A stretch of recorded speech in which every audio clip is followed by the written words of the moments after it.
He made Keanu Reeves' favorite meal every Tuesday for 3 years, until one afternoon he was fired without warning, escorted out like a criminal. No explanation, no goodbye. But what the chef did that night with his last $300, 0 cents, didn't just shock Hollywood, it sparked a citywide movement. Why did Keanu call him back at 3 a.m? Before we continue this incredible story, let us know where you're watching from. If you enjoy stories like this, subscribe to the channel because tomorrow we have another inspiring story you won't want to miss. Julian Rios had made this same meal for Keanu Reeves every Tuesday for the past 3 years. Grilled cheese, tomato soup. Simple, timeless, the kind of food that didn't need to be complicated to be perfect. The bread sizzled on the pan as the butter melted into a golden crust. Julian pressed it gently with his spatula, checking for that satisfying crisp. The soup simmered behind him, a rich blend of heirloom tomatoes, cream, garlic, and fresh basil, picked just this morning from the small greenhouse on the south lawn. He knew every ingredient by heart, and every detail was tuned to Keanu's taste. The sandwich would be cut diagonally, the soup swirled with a thin stream of creme fraiche and garnished with 2 basil leaves facing opposite directions. Even the tray was warmed before plating. For Julian, it wasn't just food, it was tradition, ritual, care. The kitchen in Keanu's home was a sanctuary. Industrial stainless steel counters gleamed under warm ceiling lights. Spices were alphabetized. Copper pans hung in perfect rows. The open windows let in soft sunlight and the smell of ocean air. It was peaceful, and it was his. Julian had built his rhythm here. Early mornings, late dinners, special events, surprise guests. He had cooked for producers, old friends, war veterans, children from charity programs, but Tuesdays were different. Tuesdays were quiet. Just Keanu, this meal, and the understanding between them. Julian didn't need words to know what this lunch meant. It was comfort, connection, consistency in a world full of noise. He placed the sandwich on the plate, golden and perfect, cut just right. The soup followed. He wiped the edge of the bowl with precision. Then, as always, he reached for the spoon. His grandmother's old wooden spoon, worn smooth from years of stirring love into pots of stew and sauce. He tapped it gently on the edge of the bowl, a quiet tradition he never skipped. It reminded him where he came from, what food was really about. That's when he heard footsteps, not Keanu's. He knew that walk. These steps were sharp, formal, unfamiliar. Julian turned, drawing his hands on a towel, expecting perhaps a guest or courier. It was Keanu's new assistant, Nadia. Young, efficient, always polite but distant. She wasn't smiling. In her hands, she held a sealed white envelope. Her expression didn't match the warm scents filling the kitchen. Julian's stomach tightened. "Hey, Nadia," he said, keeping his voice light. "Lunch is ready, right on time." She didn't return the smile. "Julian, I need to give you something." She extended the envelope. It had his name typed across the front. Clean, formal. Julian blinked. "What's this?" Her eyes dropped. "You should read it." A strange silence filled the kitchen as he took the envelope. His fingers hesitated before tearing the seal. The kitchen, once a haven, now felt colder. Time seemed to slow as he unfolded the single sheet of paper inside. His eyes scanned the first line, and his heart stopped. "Dear Mr. Rios, your services as private chef are no longer required. This termination is effective immediately. Please collect your personal belongings and vacate the premises within 10 minutes. Thank you for your time and contributions." Julian read the letter twice, then again. The words didn't change. They just grew colder with each pass. No explanation, no signature from Keanu. Just a digital print with the corporate letterhead from the management company that oversaw Keanu's estate. His throat went dry. He looked up at Nadia, whose face betrayed a quiet discomfort. She still wouldn't meet his eyes. There's some mistake, Julian said, the paper trembling slightly in his hand. I just finalized next week's menu with Mr. Reeves yesterday. We talked about the almond-crusted halibut and the special birthday brunch for his godson. Why would I be fired? Nadia took a step back. I was only asked to deliver the letter. I don't know anything else. I'm sorry, Julian. Truly. Security will be here shortly. Security. The word echoed like a slap. He looked around at the kitchen. His kitchen. The space he had treated with reverence for 3 years. Every surface shined because he made sure it did. Every drawer was organized just the way he liked it. He'd brought in his own spice blends. He'd nurtured the little lemon thyme plant by the window. He had cooked through holidays, stayed late during storms, prepared meals when he was sick. All because he believed in the honor of this job. It wasn't just a paycheck, it was purpose. Keanu had once told him, "You're the only person who gets it right every time." And now he was being escorted out. Julian took a shaky breath. Is he here? No, Nadia said. He left earlier for a meeting. He didn't leave any message, just this instruction. Julian turned toward the plated lunch. The grilled cheese was cooling on the plate. The swirl in the soup had begun to sink. The basil leaves wilted slightly at the edges. No one would eat it. No one would even notice it had been made. The footsteps returned, this time heavier, slower. 2 men in black suits appeared in the doorway. Calm, professional, security. Mr. Rios, one of them said quietly, we've been asked to escort you off the premises.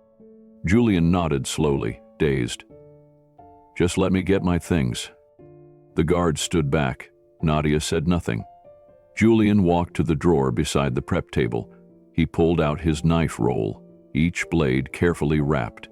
Then he walked to the open shelf near the window and picked up the wooden spoon. It still smelled faintly of rosemary and butter. He tucked it into his coat pocket, then turned back to the kitchen. His heart ached as he took one last look at the place where he had poured himself into every meal. Julian stood in the doorway for a moment, frozen between past and present. The aroma of grilled cheese and fresh basil still lingered in the air. It was a smell he had come to love, a scent that felt like ritual, like routine, like home. But now, it only reminded him of how fast everything could collapse. He stepped forward, passing the security guards without a word. Nadia offered a faint, "I'm sorry," but Julian couldn't respond. There was nothing to say. Nothing that would make sense of it. Outside, the estate's manicured lawn shimmered under the afternoon sun. His old Honda Civic sat alone in the circular drive, dwarfed by luxury sedans and tinted SUVs. He opened the driver's side door and slid in, resting the knife roll on the passenger seat. The wooden spoon, still warm in his coat pocket, pressed gently against his side like a silent companion. Julian stared at the mansion through the windshield. His fingers tightened on the steering wheel.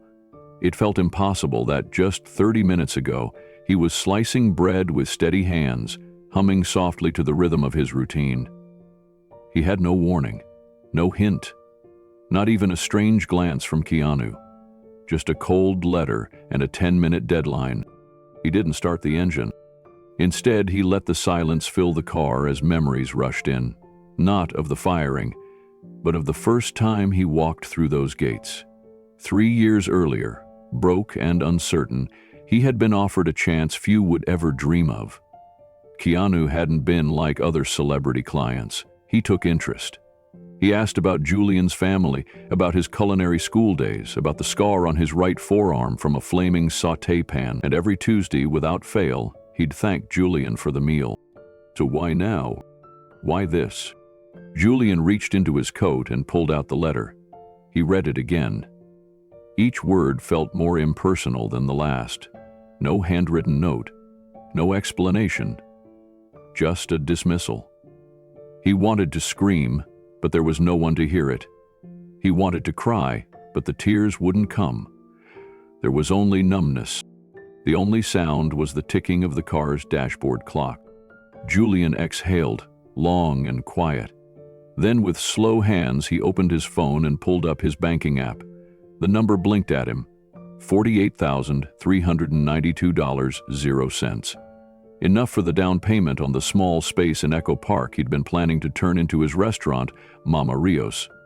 It had taken him 3 years of careful saving, and now, with no job, no income, and no references, it felt like a hollow hope. He closed the app, looked out the window one last time, then he whispered, barely audible, "What now?" With no answers, Julian started the car and drove into a future he never saw coming. Julian drove in silence through the Los Angeles afternoon traffic, the radio off, windows up, his thoughts louder than any sound could be. His hands stayed at 10 and 2, stiff, unmoving. His eyes stayed locked on the road, but his mind was drifting. Backwards. The sting of being let go without warning, without a conversation, echoed something deeper, something older. It wasn't the first time he had been blindsided like this. The last time had nearly broken him. Years ago, before he even believed people like Keanu Reeves could exist in real life, Julian had stood in a very different kitchen. It was in downtown Los Angeles, tucked inside a Michelin-starred restaurant called Ruinvine. The head chef, Marcel Fournier, was famous not just for his sauces, but for his cruelty.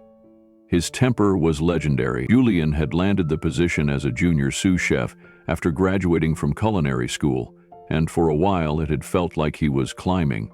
Long hours, endless prep, no compliments, just the occasional grunt when a dish wasn't ruined. That counted as praise. The night everything fell apart was the night a food critic arrived unannounced. Julian had been managing the meat station, but due to a last-minute absence, he was asked to cover the sauce.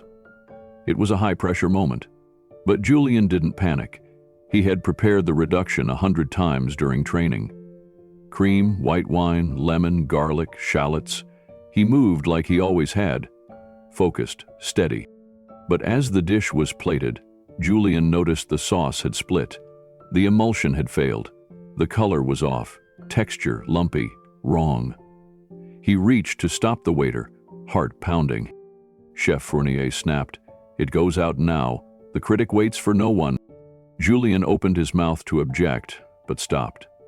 He was too low on the ladder. He didn't want to be seen as defiant. The review came 3 days later. A single line undid everything. The cream sauce was a disaster. Clumpy, broken, like the kitchen gave up halfway through. The next morning, Fournier didn't yell. He didn't even look angry. He just walked into the kitchen, pointed at Julian and said, "Pack your knives. You're done here."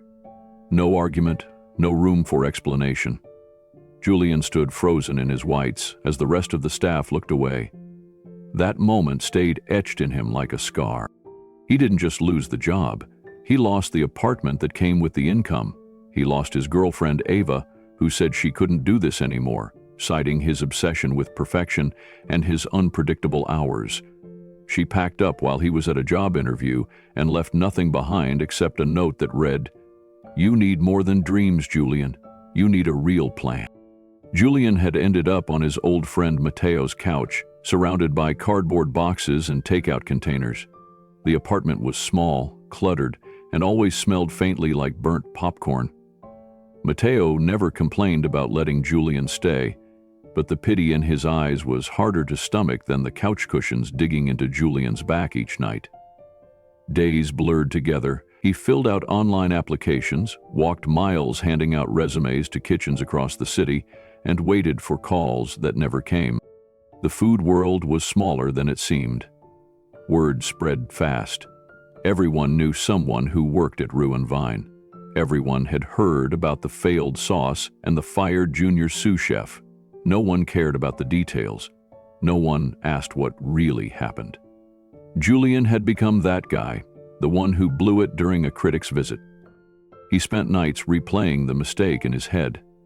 What if he had pushed harder to stop the dish? What if he had risked being insubordinate? Would Fournier have respected him more, or fired him anyway? The questions never left. They clung to him in the dark. When his savings ran dry, he sold off his best knives, an 8-inch Japanese gyuto and a paring knife he'd bought the day he'd graduated. He skipped meals to make Mateo's groceries last longer.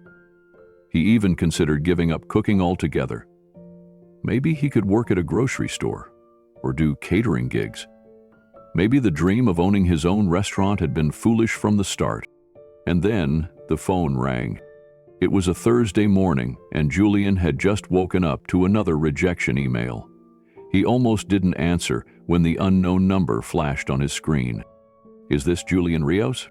"Yes," he said, his voice rough with sleep. "This is Clara Nguyen. I work for Mr. Keanu Reeves. We're looking for a new private chef. Your name came recommended." Julian sat up so fast he nearly dropped the phone. "Sorry, did you say Keanu Reeves?" "Yes." "One of his advisors mentioned you. Would you be available to meet him for a cooking trial tomorrow morning? We'll fly you to the location." Julian couldn't process it. He hadn't applied for anything like that. I don't understand. Who recommended me?" "I can't share names, but someone you worked with in the past. We reviewed your culinary school records and restaurant history. You come highly regarded, Mr. Rios." For a long second, Julian said nothing. Then he looked around Mateo's apartment, at the laundry basket doubling as a pantry, at the floor where he'd slept after giving the couch to Mateo's cousin visiting from Texas. His eyes fell on the only knife he hadn't sold. His grandmother's cleaver, too sentimental to part with. He cleared his throat. "Yes, I'll be there." The next morning, Julian used Mateo's iron to press his one clean chef's jacket. He tucked his grandmother's spoon into his backpack for good luck, grabbed the knife he couldn't bear to sell, and boarded a one-way flight to an address in the Santa Monica Hills. He didn't know what to expect. He had never cooked for a celebrity, much less someone like Keanu Reeves. But as soon as he stepped into the kitchen, something shifted. The house wasn't flashy, but the kitchen was stunning, spacious, calm, filled with natural light.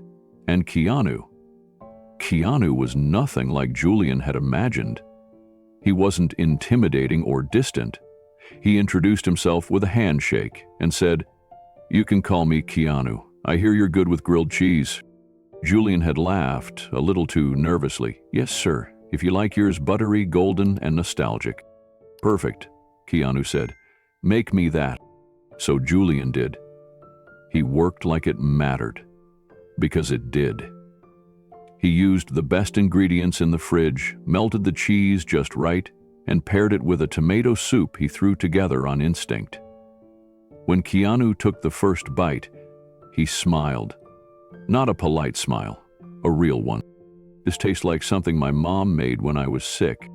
"That's the idea," Julian said softly. "You're hired."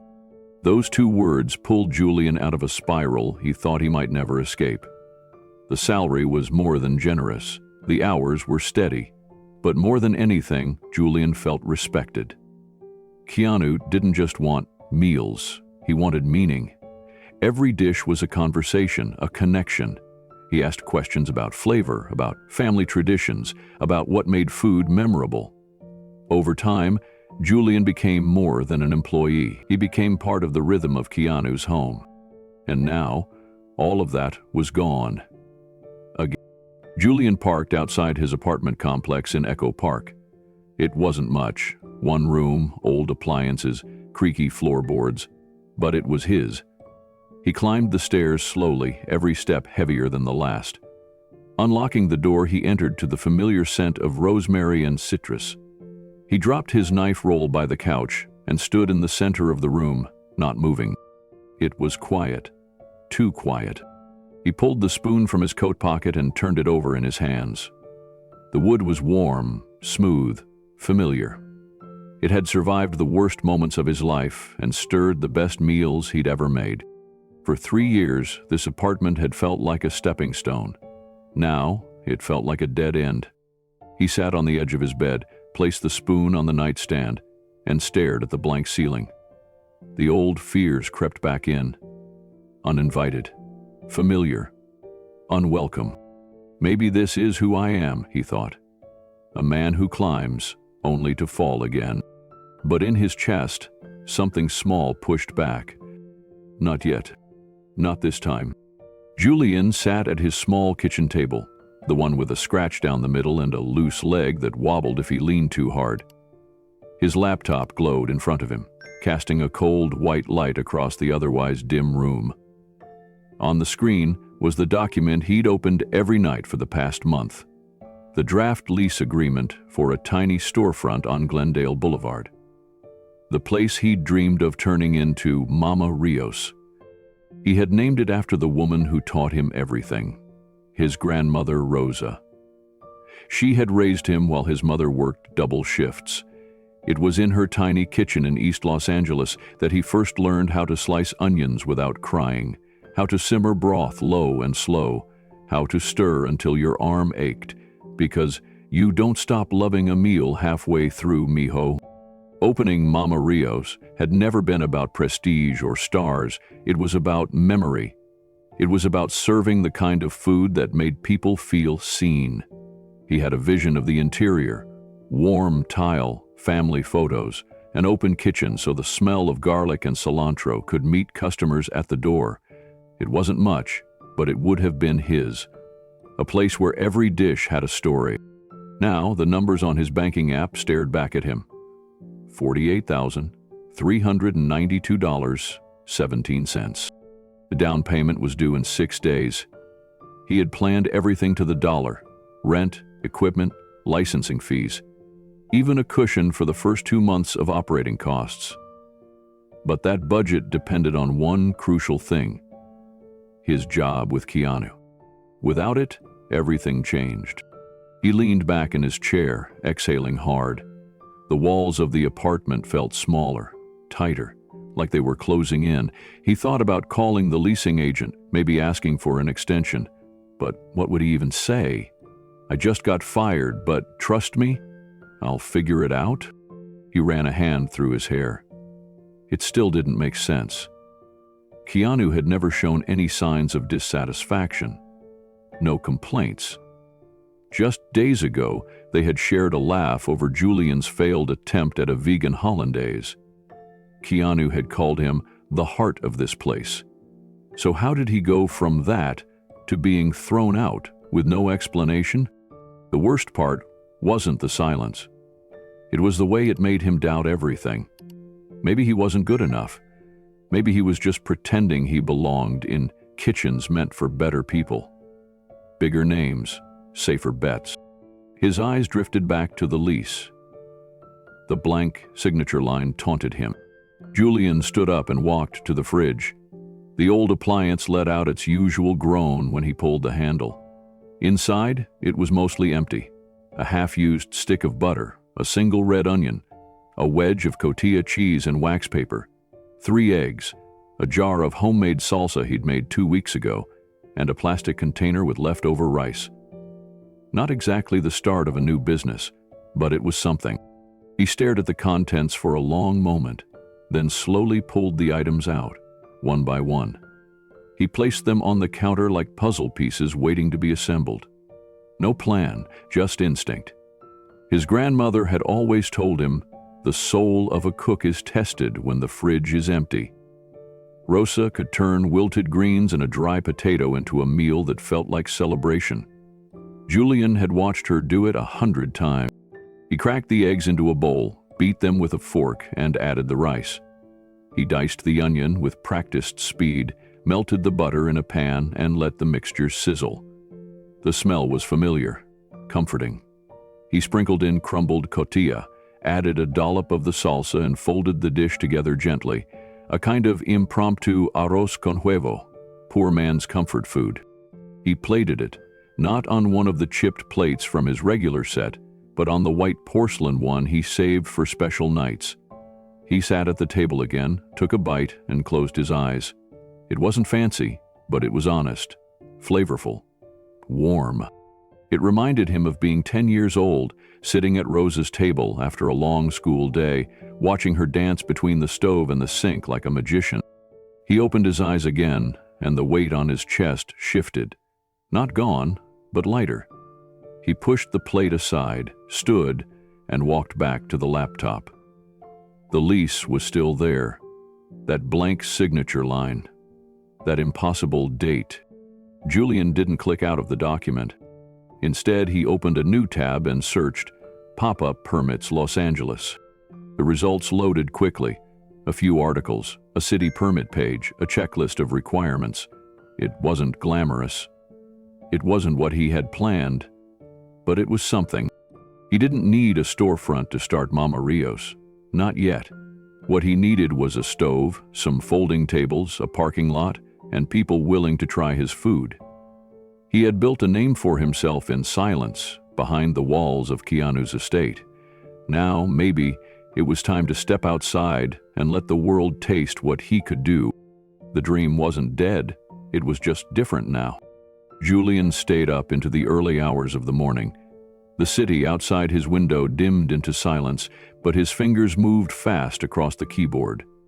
Permit applications, pop-up laws, equipment rentals. He made a list, then another. He opened his budget spreadsheet and rewrote the whole thing from scratch. No monthly lease, no decor budget, just the basics. Food, fire, tables, and word of mouth. He looked up community centers, church lots, farmers markets, anywhere that might let him set up a simple tent and a burner for a day. He scribbled down names and numbers. He had no staff, no press, no funding beyond his savings, but he had flavors, recipes that lived inside him, passed down from hands that never once asked for applause. Rosa had fed neighbors when they were hungry, had cooked during power outages, and never once let pride stand in the way of service. Julian shut the laptop and looked again at the wooden spoon on the nightstand. He held it in his hands, tracing the grooves worn smooth by decades of meals. This wasn't about revenge. It wasn't even about proving someone wrong.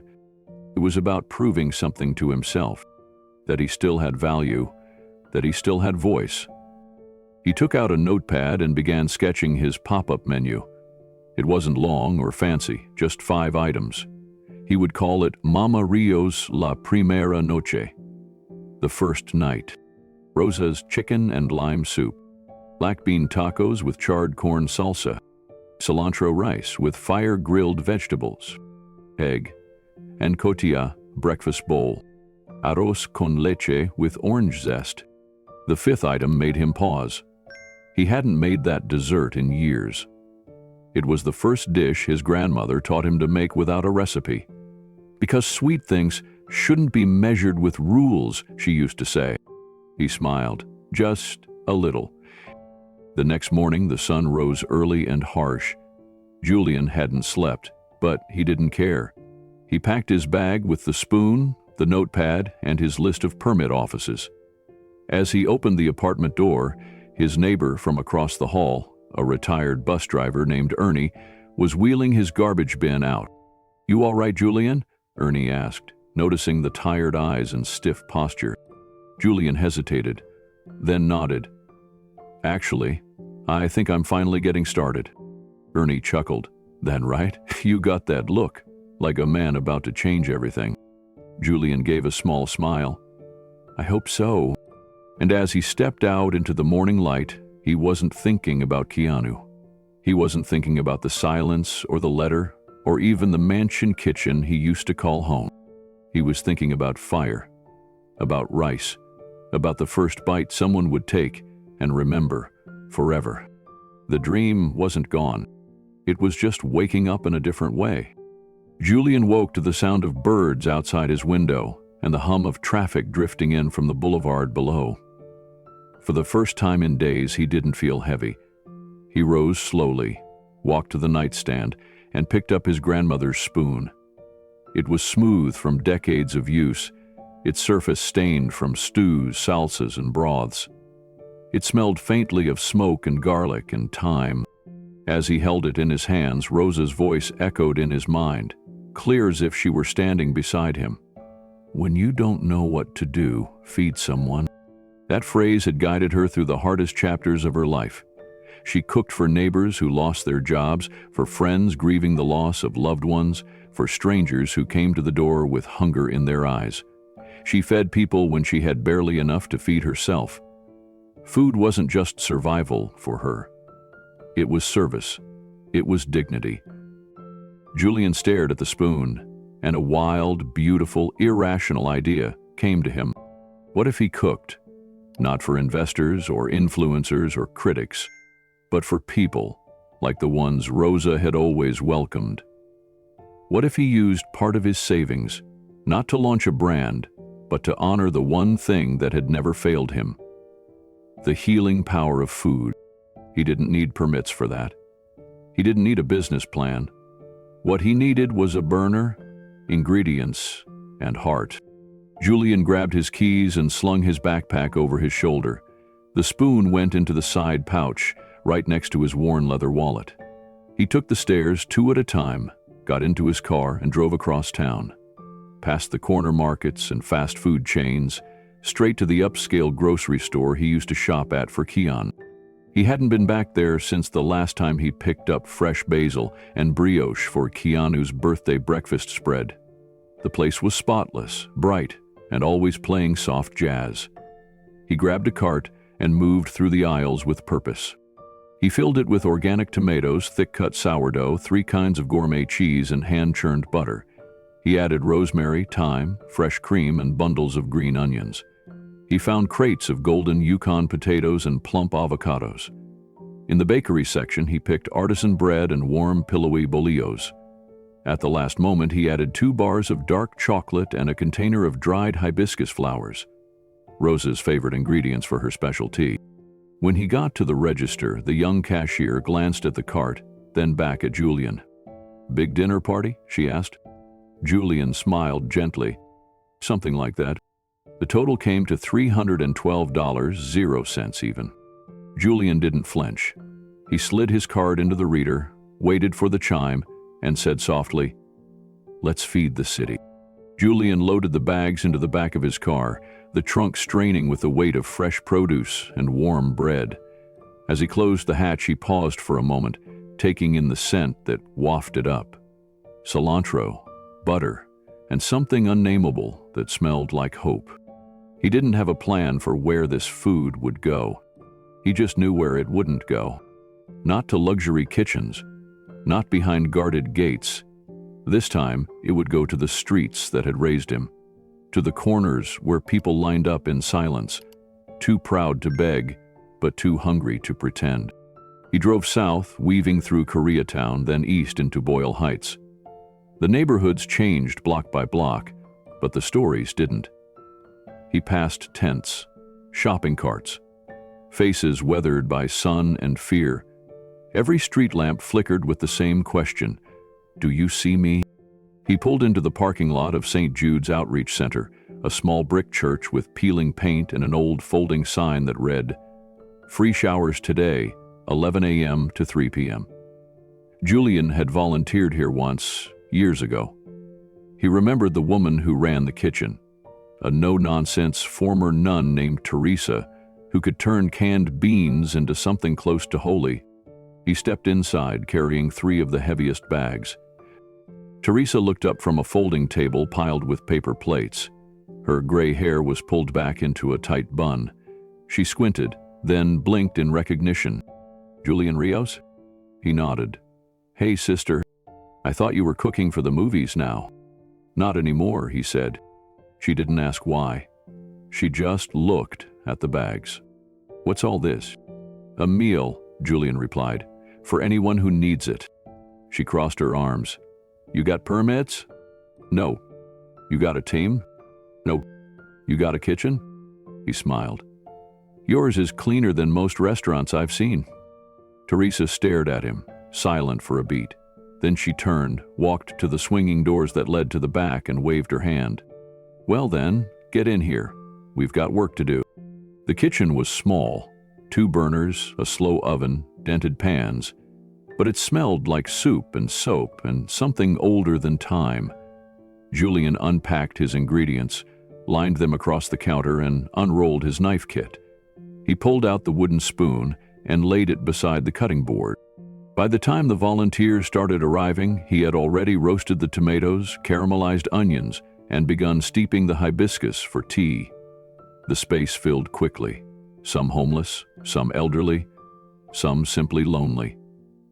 Word spread fast. That's how hunger worked. It traveled. Teresa watched him work from the corner, arms crossed, lips pressed together. She didn't smile, but she didn't stop him either.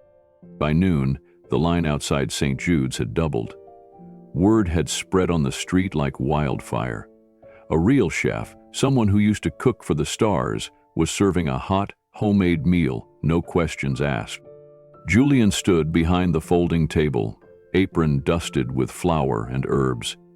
His hands moved with calm urgency as he ladled bowls of tomato bisque, golden and rich, each one garnished with a swirl of cream and a sprinkle of fresh basil.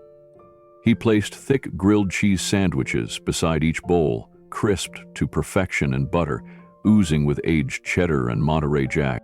"Take a seat, enjoy," he told each person, meeting their eyes. "Seconds if you're still hungry." They came in slow waves, men in layers of torn jackets, mothers with children clinging to their legs, veterans with tired eyes and steady silence. One woman cried as she took her bowl. Another asked if she could take an extra sandwich for her brother still asleep under the freeway. Julian nodded, of course. The church hall, normally quiet, buzzed with chatter and the sound of spoons scraping bowls. Laughter even echoed now and then. A man with a harmonica played softly in the corner. Someone started clapping after their second bowl. The space transformed. It wasn't just a meal, it was an experience. A moment of dignity, a place to breathe. Teresa stood by the doorway watching it all. After a long while, she walked over and placed a hand on Julian's shoulder. "You remember what I told you the first time you volunteered here?" she asked. He thought for a moment, then nodded. "You said if you feed someone and they cry after, you've done more than cook." She looked around the room and then back at him. "Looks like you still remember how to do more than cook." Julian looked down at the wooden spoon resting on the tray beside him. It was stained red from the soup, edges darker now than when the day began. It had done its job. He turned back to the line. It was still growing. He didn't flinch. He didn't count plates. He just kept serving. When the last bowl was passed and the last sandwich wrapped to go, Julian finally exhaled. His feet ached. His back throbbed. But he felt full in a way that had nothing to do with food. One of the young boys who'd come in earlier walked up to him, holding a paper plate in both hands. On it was a grilled cheese sandwich, cut into a heart.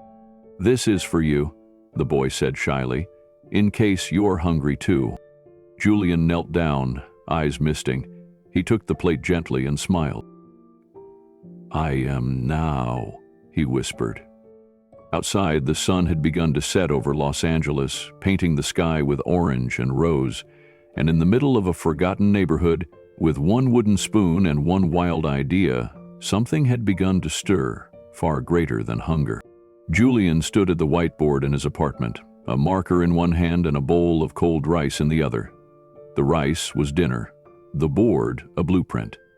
Across the surface he drew circles, arrows, street names, and estimated time windows. This wasn't about business anymore. This was something deeper. A mission. He labeled the top, 12 stops, 1 night. He wrote each location carefully, pausing after every name. St. Mary's Homeless Shelter, Havenwood Hospice, the East Side Recovery Center, a halfway house in MacArthur Park, a nursing home tucked behind a strip mall in Van Nuys, a teen group home in South Central. One by one, he filled in all 12 places forgotten by the city, places filled with people who needed more than calories. They needed to be seen. Julian grabbed his phone and started calling. The first was Benny, a former line cook from his old fine dining days. They hadn't spoken in months. Benny picked up on the third ring. "Levine? Man, it's been... Wait, are you okay?" "I'm good. Better than I've been in a while. Listen, I need a favor. He explained the plan, the deliveries, the food, the purpose. There was a long pause on the other end. You're serious? Completely. What time should I be there? Within an hour, his phone lit up with messages. Old kitchen friends, a retired caterer he once helped during a crisis, even a food truck guy who used to park outside Keanu's studio sent a thumbs up and a simple, "Got burners, let's roll." By 4:00 p.m., his tiny kitchen buzzed with energy. Benny arrived first, then Marisol, a former pastry chef who now tutored kids in culinary basics. They brought knives, mixers, coolers, and arms full of ingredients. Julian handed out aprons and lists. "We're not just feeding stomachs tonight," he said. "We're reminding people they matter." They got to work like soldiers in a kitchen battle. Julian manned the grilled cheese station. Thick slices of sourdough, butter sizzling in wide pans, 3 types of cheese melting in golden harmony. Marisol stirred chocolate into warm cream, folding in orange zest and sea salt to make a dessert mousse. Benny chopped onions and leeks for soup that would simmer low and long in borrowed crockpots. Another volunteer prepped boxes of herbed potatoes and roasted peppers.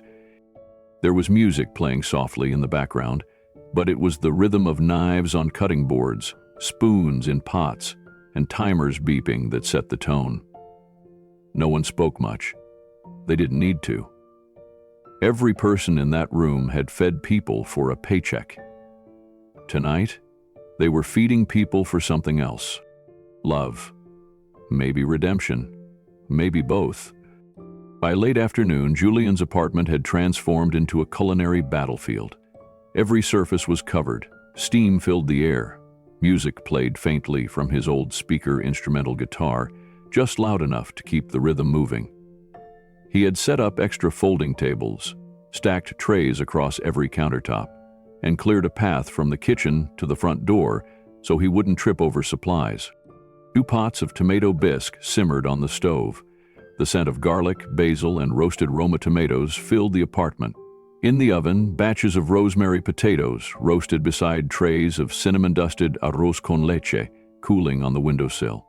On the counter, rows of sourdough grilled cheese sandwiches were being assembled and sealed in foil. Crispy on the outside, gooey with layers of 3 different cheeses inside. He worked quickly, but with care. Every sandwich was brushed with garlic butter. Every tray was labeled with small, handwritten tags. He used cream-colored note cards and a blue pen. Each note said the same thing, written in both English and Spanish. You matter. Your life matters.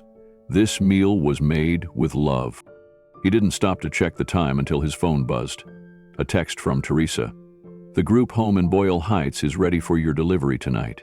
We'll keep the kids up late. Julian smiled. That was stop number 6. He pulled out his master list. 12 locations, each with a name and address. Skid Row Women's Shelter, Mercy General Night Staff Station, St. Francis Nursing Home, Eastside Veterans Clinic, Children's Crisis Center, the Boyle Heights Group Home, Community Kitchen on Alvarado, Metro Station Outreach Table, St. Luke's Overnight Recovery Center, the Willowbridge Safe House, Pico Street Warming Shelter, Night Watch, Tent City by the River. He had mapped it out like a military operation, calculating drive times, unloading needs, and restocking intervals. It was ambitious, maybe even reckless. But it was his. Julian packed each insulated carrier with precision. Soups in heat-sealed containers, sandwiches double-wrapped, rice bowls tucked into trays, layered with roasted vegetables and lime, desserts cooled and boxed. The hibiscus tea had been bottled into mason jars with hand-inked labels. He stepped back to look at his work. Over 200 individual portions. It wasn't enough for the whole city, but it would be everything to the 200 who received it. He pulled on his jacket, grabbed his keys, and began loading the car. Each trip up and down the stairs felt heavier, but not from weight, from meaning. His small hatchback groaned under the load, but the trunk closed with a satisfying click. Inside, on the counter, one tray remained, a single serving of grilled cheese and tomato soup, the one he always made for Keanu. Julian looked at it for a long moment. Then he covered it, labeled it with a note of its own, and set it gently aside. The sky outside had turned the color of deep charcoal, and the first stars peeked out behind the Los Angeles haze. Julian stood at his front door for a brief moment, hands on his hips, taking it all in. The city buzzed in the distance, but his apartment was silent now. No more pots boiling, no more knives chopping. Just the soft hum of the refrigerator and the distant whir of cars below. He picked up his grandmother's wooden spoon, wiped it gently with a clean towel, and tucked it into the glove compartment of his car. It didn't need to be in the kitchen tonight. It just needed to come with him. He slid into the driver's seat and started the engine. The dashboard glowed as the radio flickered to life. He turned it down low. Not even music now, just the road. Just the plan. One night, 12 stops. No press, no announcements, no logos or hashtags. Only hot food, packed with care and sealed with handwritten notes that spoke louder than any headlines ever could. He checked his phone one last time. No messages from Keanu. No follow-up, no apology. But Julian didn't need it anymore. What he needed was already loaded in the back seat. He glanced again at the list taped to the passenger dashboard. It looked like a delivery route, but to him, it was something far greater. A path through the city that once forgot him. A path back to something bigger than kitchens and contracts. Julian pulled onto the road just as the clock on the dashboard turned 9:00 p.m. sharp. The first stop was only 10 minutes away. As he turned left onto Sunset Boulevard, a young man stepped into the crosswalk, dragging a suitcase with one missing wheel. Julian braked gently and waited. The man looked up, nodded in thanks, and disappeared into the shadows. Julian whispered under his breath, "I see you." He pressed his foot to the gas. From a distance, it might have looked like any other driver making late-night deliveries, but inside that worn little car was a chef with nothing left to lose and everything left to give. Each bite he'd prepared carried more than flavor. It carried memory, struggle, forgiveness, and the power of showing up. He drove on, watching the map guide him toward the first address. The soup was still warm, the sandwiches still crisp, the tea still steeped with hibiscus and hope. In the back seat, the final tray of grilled cheese and tomato soup shifted gently as he turned. He didn't know where that one would go yet, but something in him said it would find its way to the right person. Just not tonight. Tonight, it was about the others, the forgotten, the invisible, the ones who rarely received a meal made with real butter or a note that said, "You matter." And so, with his heart full and his trunk packed tight, Julian disappeared into the night, ready to feed a city that didn't know it was starving. The first stop on Julian's list was the Skid Row Women's Shelter. The building sat at the edge of downtown, tucked between graffiti-stained alleyways and cracked concrete sidewalks. Outside, a few women sat on the steps, bundled in jackets and blankets, their eyes fixed on the quiet night. Julian pulled up slowly, parked, and climbed out with the first tray in his arms. Wagyu beef stew and warm artisan bread, wrapped in thick foil and still steaming. A volunteer named Denise met him at the door. She was older, with a wide smile and tired hands. "You're the guy who called earlier?" she asked. Julian nodded. "Julian Rios. Wagyu beef? You serious?" "It's real," he said, "and it's hot." Denise opened the door and Julian stepped into the common room. Dozens of women sat in plastic chairs arranged around folding tables. Some were talking, most were silent. Their faces told different stories, but all shared the same quiet hunger. For safety, for comfort, for something warm. Julian set the tray down and began serving, one bowl at a time, no rush, no assembly line. He greeted each woman as a guest. "Hey, my name's Julian. What's your name?" He listened as they responded. Maria, Crystal, Joyce, Savannah. He repeated their names back, placed a hand over his heart, and said, "I'm honored to cook for you tonight." The smell of the stew filled the room, rich with herbs and slow-cooked onions. The bread was warm and soft, perfect for dipping. As the first bites were taken, the room began to shift. Shoulders relaxed, faces softened. Tears welled in the eyes of a woman named Nadine, who whispered, "I haven't had food like this since my wedding." Julian didn't ask for details. He just offered her another bowl. He stayed for nearly an hour, sharing smiles and stories. When he finally stepped out into the cool air, Denise followed him to his car. "You didn't just feed them," she said. "You reminded them they exist." Julian nodded quietly and opened the trunk. The next tray was ready. His next stop was Mercy General Hospital, where the pediatric unit's waiting room glowed dimly under flickering lights. Parents paced the hallways, clutching coffee cups and stuffed animals. He carried in 2 trays of cupcakes, vanilla bean with raspberry cream and chocolate cinnamon with candied pecans. A nurse on night duty looked skeptical at first, until he handed her a small card. "From Mama Rios' kitchen, you matter." Julian offered a cupcake to a man sitting alone in the hallway. The man hesitated, then took it and bit down. For a moment, he just sat there, stunned. "My daughter hasn't eaten all day," he said softly. "She's 9. I don't know what's wrong with her yet." Julian knelt down. "Take 2 more. 1 for her, 1 for you when she gets better." The man stared at him. "Are you with some group?" "No," Julian said.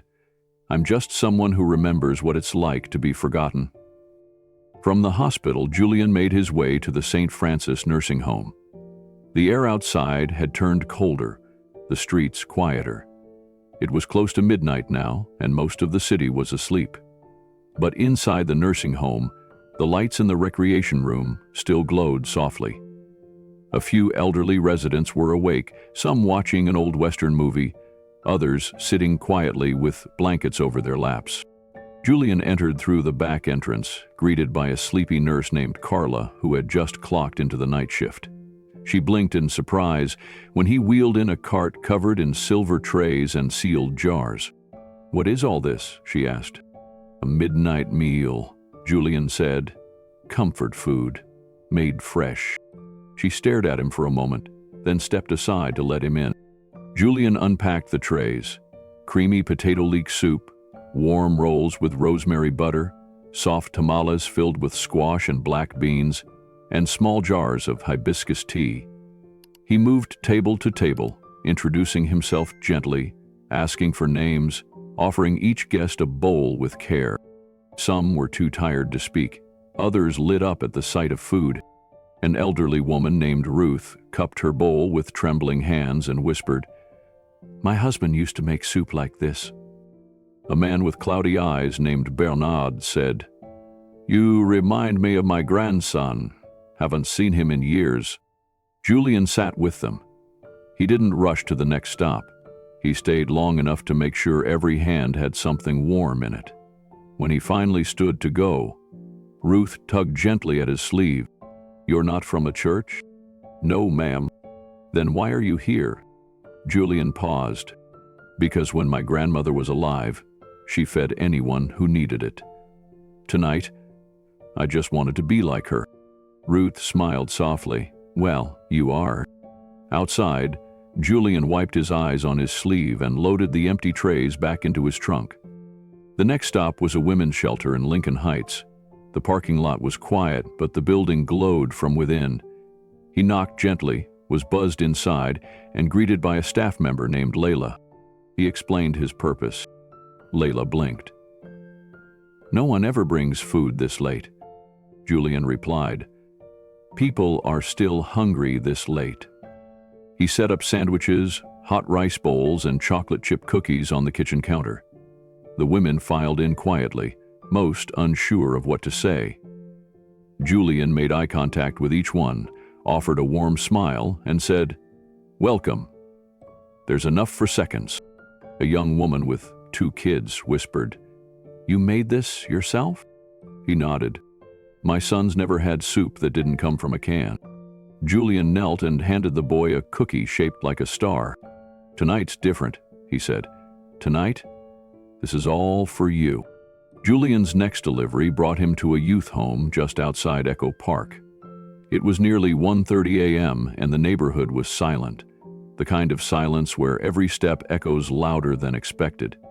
He parked beside a row of sleeping cars and carried 2 trays toward a side door left slightly ajar. A volunteer greeted him with tired eyes and led him into the common room. Inside, a dozen teenagers sat cross-legged on the floor playing cards, half watching a movie on a small screen. They looked up as Julian entered, unsure whether to smile or brace. He smiled first. "Anybody hungry?" That broke the tension. Slowly, the kids stood and formed a line, some pretending they weren't excited, others grinning wide. Julian laid out grilled chicken sandwiches with chipotle aioli, boxes of seasoned sweet potato fries, and miniature cheesecakes in cupcake wrappers. It wasn't fancy, but it was made with care. One teen named Elijah, tall, with sleeves pulled over his hands, took a bite and froze. "You made this?" he asked. Julian nodded. Elijah looked down. "Tastes like when things were better." Julian handed him another. "Things can get better again." The boy held it like it was a gift, not food. From the youth home, Julian made his way toward his final stop, a small church housing displaced families. The building stood on the edge of the city, its old brick walls illuminated by a single flickering street lamp. Inside, families were spread out on cots and sleeping bags, some already asleep, others reading or whispering in the corners. Julian didn't announce himself. He simply set the trays on the folding table near the entrance and began laying out portions. He served bowls of coconut rice and lentil stew, soft rolls and tiny hand pies stuffed with apple and cinnamon. He poured tea into small paper cups, added lids, and placed each one beside the meals. The room began to stir. Children yawned, parents rose quietly. People approached the table with curiosity and then awe. A young mother named Andrea, carrying a toddler on her hip, looked at Julian with disbelief. "This is for us?" she asked. He nodded. "Every bite." She picked up a hand pie, broke off a piece, and fed it to her son. He smiled with his mouth full and leaned against her shoulder. Andrea wiped her eye. "No one does this for us." Julian looked around the room. Tired eyes, hungry hearts. "My grandma used to say, 'When you don't know what to do, feed someone,'" he said. Then he looked down at the last tray in his arms, the one with grilled cheese and tomato soup, the one he'd saved. But not for Keanu. Not anymore. He placed it in front of an older man with a long, white beard, sitting alone in the corner. "For you," Julian said. The man blinked in surprise. "Why me?" Julian smiled. "Because you're still here." And with that, the last tray was served. The mission for tonight was complete. The sky was just beginning to shift when Julian turned onto the long, winding road leading to Keanu's gated estate. It was 4:30 in the morning. The city behind him was slowly exhaling from the night, quieting after the storm of movement and giving way to stillness. Julian's eyelids were heavy, and his hands trembled slightly on the steering wheel, not from fear, but from fatigue, adrenaline, and the emotional weight of the journey he had just completed. The headlights cast long shadows over the quiet neighborhood. Trees rustled gently in the breeze. At the end of the drive stood the tall iron gates, familiar and unmoving. Beyond them, the estate loomed in darkness, still asleep, silent in the early hour. Julian parked a short distance from the entrance, turned off the engine, and sat in the quiet.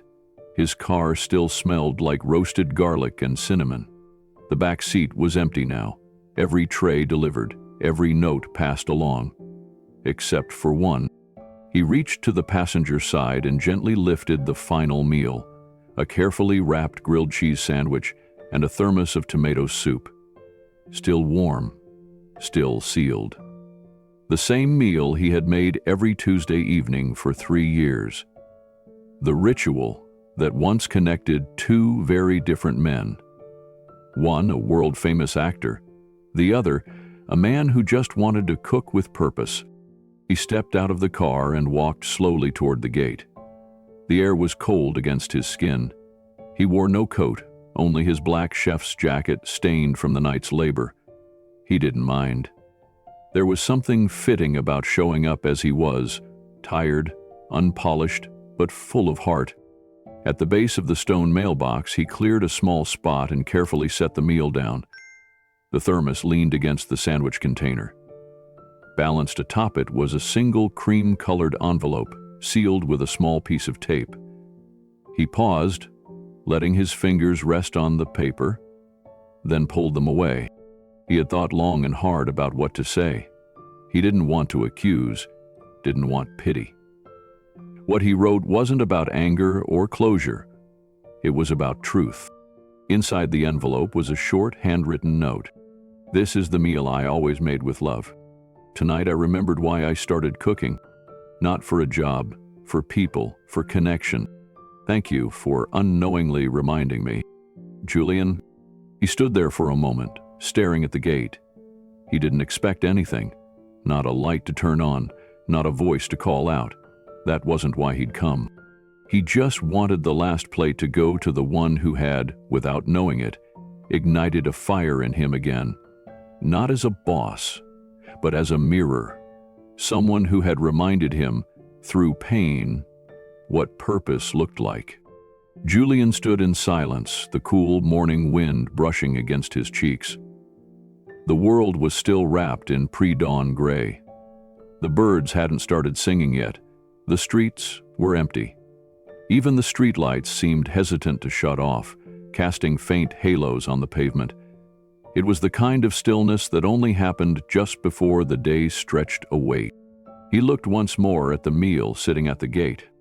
It wasn't much really, just a sandwich and soup, but it carried 3 years of memories.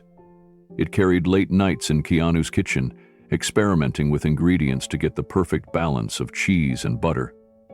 It carried stories told over the chopping board, silent nods shared across the stove, the quiet satisfaction when Keanu took his first bite every Tuesday and simply smiled. It carried all the moments when Julian felt like he was more than a chef, like he was part of something, however small. And now he was offering that same meal, not as an employee, but as a farewell, as a gesture of peace. He didn't ring the bell. He didn't need to. There were no grand statements to make, no dramatic confrontation to stage, just a note and a meal left behind.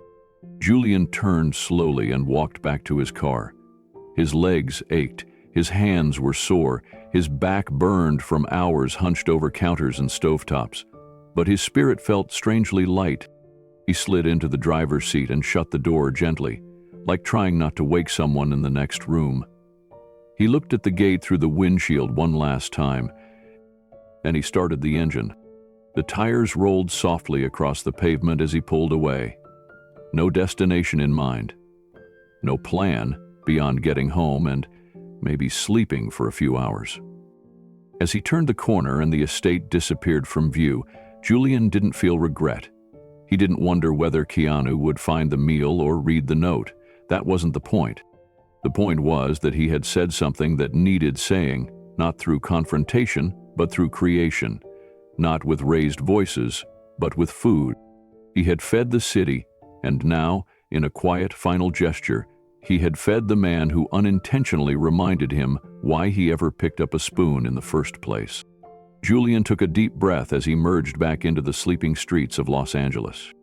It felt like the end of something, but not the end of him. And somewhere, deep down, he knew that while his position in Keanu Reeves' kitchen was over, his purpose had only just begun. Julian drove without music, just the soft rhythm of tires on pavement and the quiet hum of his old engine. The streets of Los Angeles began to change color around him, shifting from darkness to soft gold as the first light broke through the distant hills. The city, always moving, always noisy, was beginning to stir. He passed a newspaper truck unloading bundles at a corner store. A jogger stretched beneath a street lamp. 2 sanitation workers leaned on a trash bin, sipping coffee from dented thermoses. Life was beginning again. But Julian wasn't part of the rush anymore. Not today.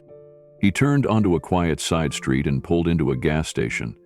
Not because he needed fuel, but because he needed a moment. He parked beside the air pump and leaned back in his seat, letting his eyes close. His hands rested on his lap, palms open. He wasn't sure if he was praying or simply breathing. Images from the night flickered behind his eyelids. Elijah's quiet gratitude at the youth home, Andrea feeding pie to her son, Ruth smiling as she remembered her husband's soup. Each face, each bite, had fed him in return. For years, Julian had been chasing something. Not fame, not wealth, but belonging. In Keanu's kitchen, he thought he'd found it. But the silence of that final dismissal, the way it had happened without a word or goodbye, had burned something out of him. Now, after one wild night of reckless compassion, something new had taken root. It wasn't bitterness. It wasn't resentment. It was clarity. Julian opened his eyes and stared out at the morning sun rising above the rooftops. He thought of the tray at the gate. Grilled cheese, tomato soup, and a note written with trembling hands. Maybe Keanu would never see it. Maybe it would be cleared away by a gardener, mistaken for trash or spoiled by the sun. But maybe, just maybe, it would land in the right hands. And maybe that small act of quiet closure would matter more than all the words he could have shouted. He started the engine and headed home, his little apartment now waiting with an empty fridge and a cluttered kitchen that still smelled like rosemary and garlic. He didn't know what came next. There were no job offers, no saved restaurant, no guarantees. But for the first time in a long while, Julian wasn't afraid of starting over. He had remembered why he cooked. Not for stars or reviews, not for clients or paychecks, but for people, for connection, for healing. As he pulled into his driveway and stepped out into the golden light of a brand new morning, Julian didn't look back. Not at the car, not at the gate, because something inside him had already moved forward. Julian barely remembered climbing into bed. His shoes were still on, his jacket tossed over a chair. The city had grown brighter outside his window, but he had already slipped into the kind of sleep that comes only after a storm, the heavy, dreamless kind that swallows everything. But barely an hour had passed when his phone began to ring. At first, he didn't hear it. Then the vibration on the nightstand stirred him. His hand reached out blindly, fumbling through clutter until his fingers found the phone. He turned it over. Private number. He stared at the screen, once, twice. He almost let it go to voicemail. Whoever it was could wait. He hadn't slept in nearly 24 hours. But something inside tugged at him. An instinct. A pull he couldn't explain. On the third ring, he pressed answer. Hello? His voice was thick with exhaustion. There was a pause. Then a familiar voice, quiet, steady, but charged with something unfamiliar. Julian, it's Keanu. Julian sat up. Keanu didn't speak right away. Julian could hear him breathing. It wasn't the usual cool detachment Keanu wore in public. There was something else in the silence. Weight, thought, emotion. I saw it, Keanu finally said. At the gate. Julian swallowed. He didn't know what to say. He hadn't expected a response, let alone a call, especially not this soon. I wasn't sure you'd even get it, Julian said quietly. I almost didn't, Keanu replied. My assistant spotted it and thought it was a prank. But I knew. I could smell it. He exhaled slowly. I heated it up in the kitchen. The grilled cheese, the soup. I ate it. Another pause. It tasted like a memory. Julian closed his eyes for a moment. I wrote the note because I didn't want to leave angry, he said. I didn't want to carry bitterness. Keanu's voice softened. Did you really cook for all those people last night? Yeah, I love it. Julian nodded, though Keanu couldn't see. I mapped out 12 stops, used my savings, cooked until I had nothing left but that last tray. There was silence again, but it was a different kind. No longer heavy, just still, like something sacred had entered the conversation. You fed the city, Keanu said quietly. I didn't know what else to do, Julian admitted. So I did what I was taught. When you're lost, feed someone. Keanu didn't answer right away. Julian could hear movement on the other end, a chair creaking, maybe the sound of a window opening. I read your note 3 times, Keanu finally said, every word of it. Then his tone shifted, gentler but urgent. I need to see you, he said. Julian blinked. Now? Yes, right now. Julian hesitated. He hadn't showered. He hadn't even changed clothes. His hands still smelled faintly of onions and rosemary, but something about Keanu's voice didn't leave room for delay. He rubbed his face, tried to shake off the weight of sleep. Okay, he said quietly. Where? My house, Keanu said. Front gate's already open. Julian hung up and sat on the edge of his bed, stunned. The early sunlight streamed in through the curtains, painting soft gold across his cluttered kitchen. His body ached, every joint begging for rest, but none of that mattered now. He rose, washed his face at the sink, and changed into a clean shirt, his last pressed white button-down. It still smelled faintly of basil from a dinner he once cooked for Keanu's birthday. By 7:20 a.m. he was driving again, winding back through the quiet streets. The traffic was just beginning to pick up, but Julian barely noticed it. His thoughts were too loud. Questions stirred in his chest. Why now? What did Keanu want to say? Was this about closure or something more? As he approached the familiar road to the estate, he noticed the gate standing slightly ajar, just as Keanu had said. It felt strange not to be met by security. He eased the car forward, passing the gate slowly, almost reverently, and parked near the front steps.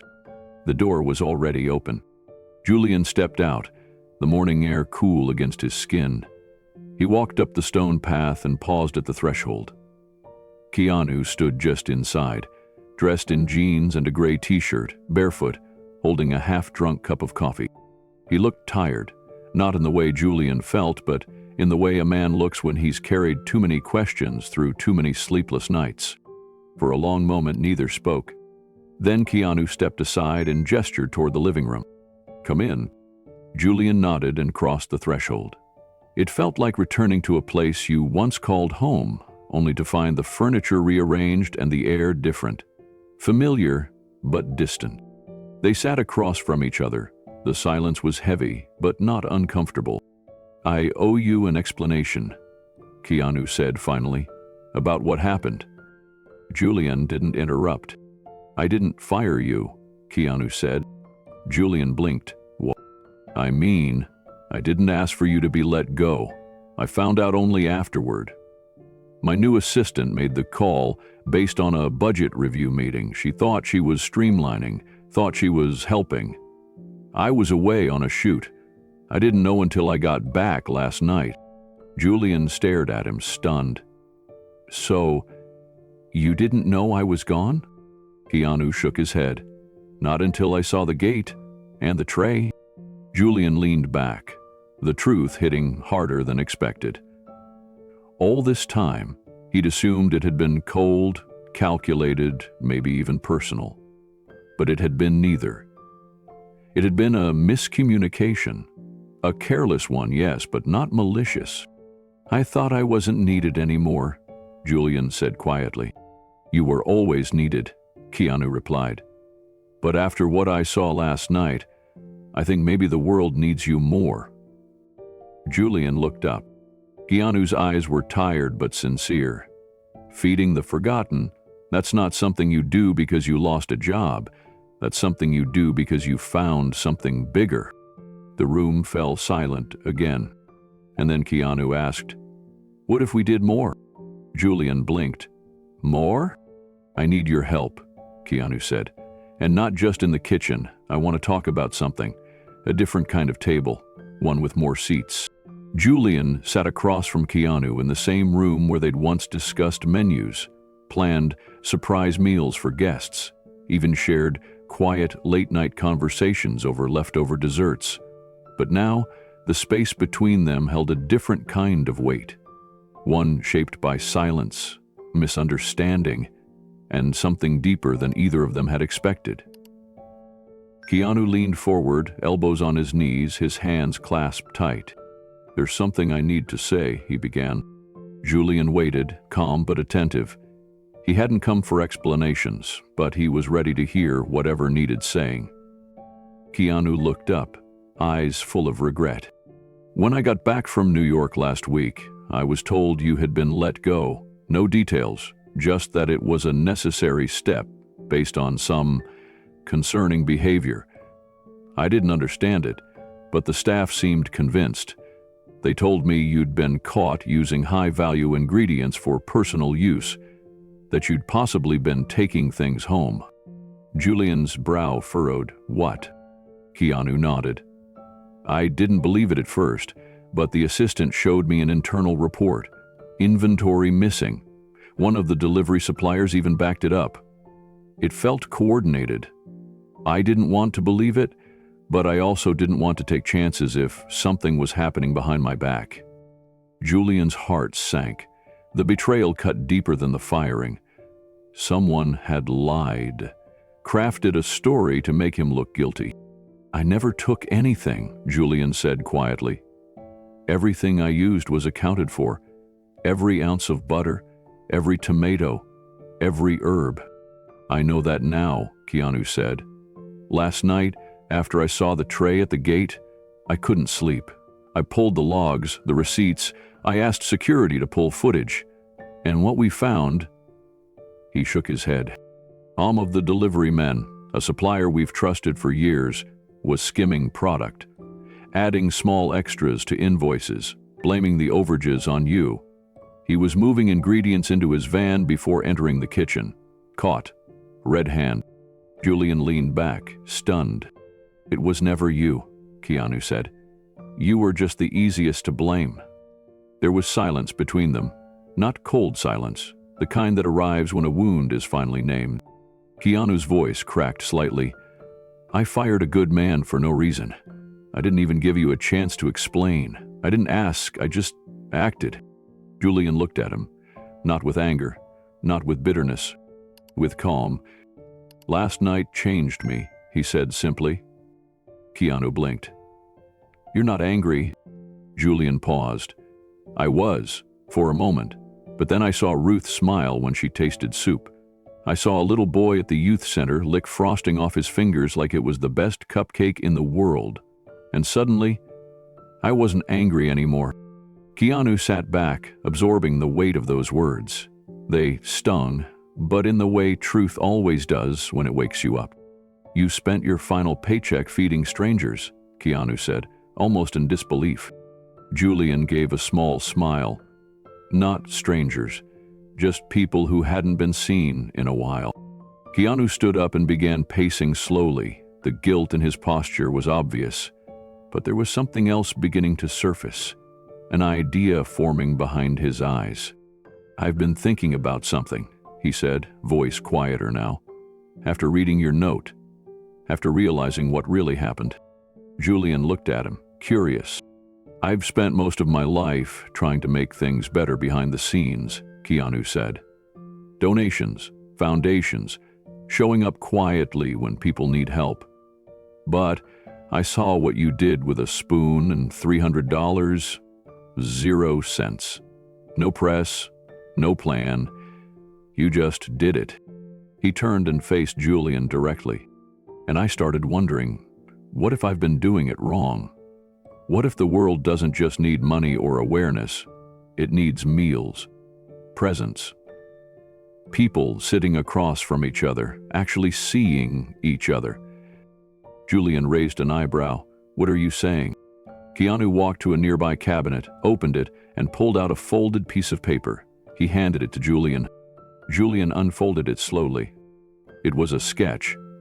A rough layout, a floor plan, a long community table at the center, a kitchen that opened to the dining space. Notes scribbled in the margins. No reservations. Pay what you can. Everyone welcome.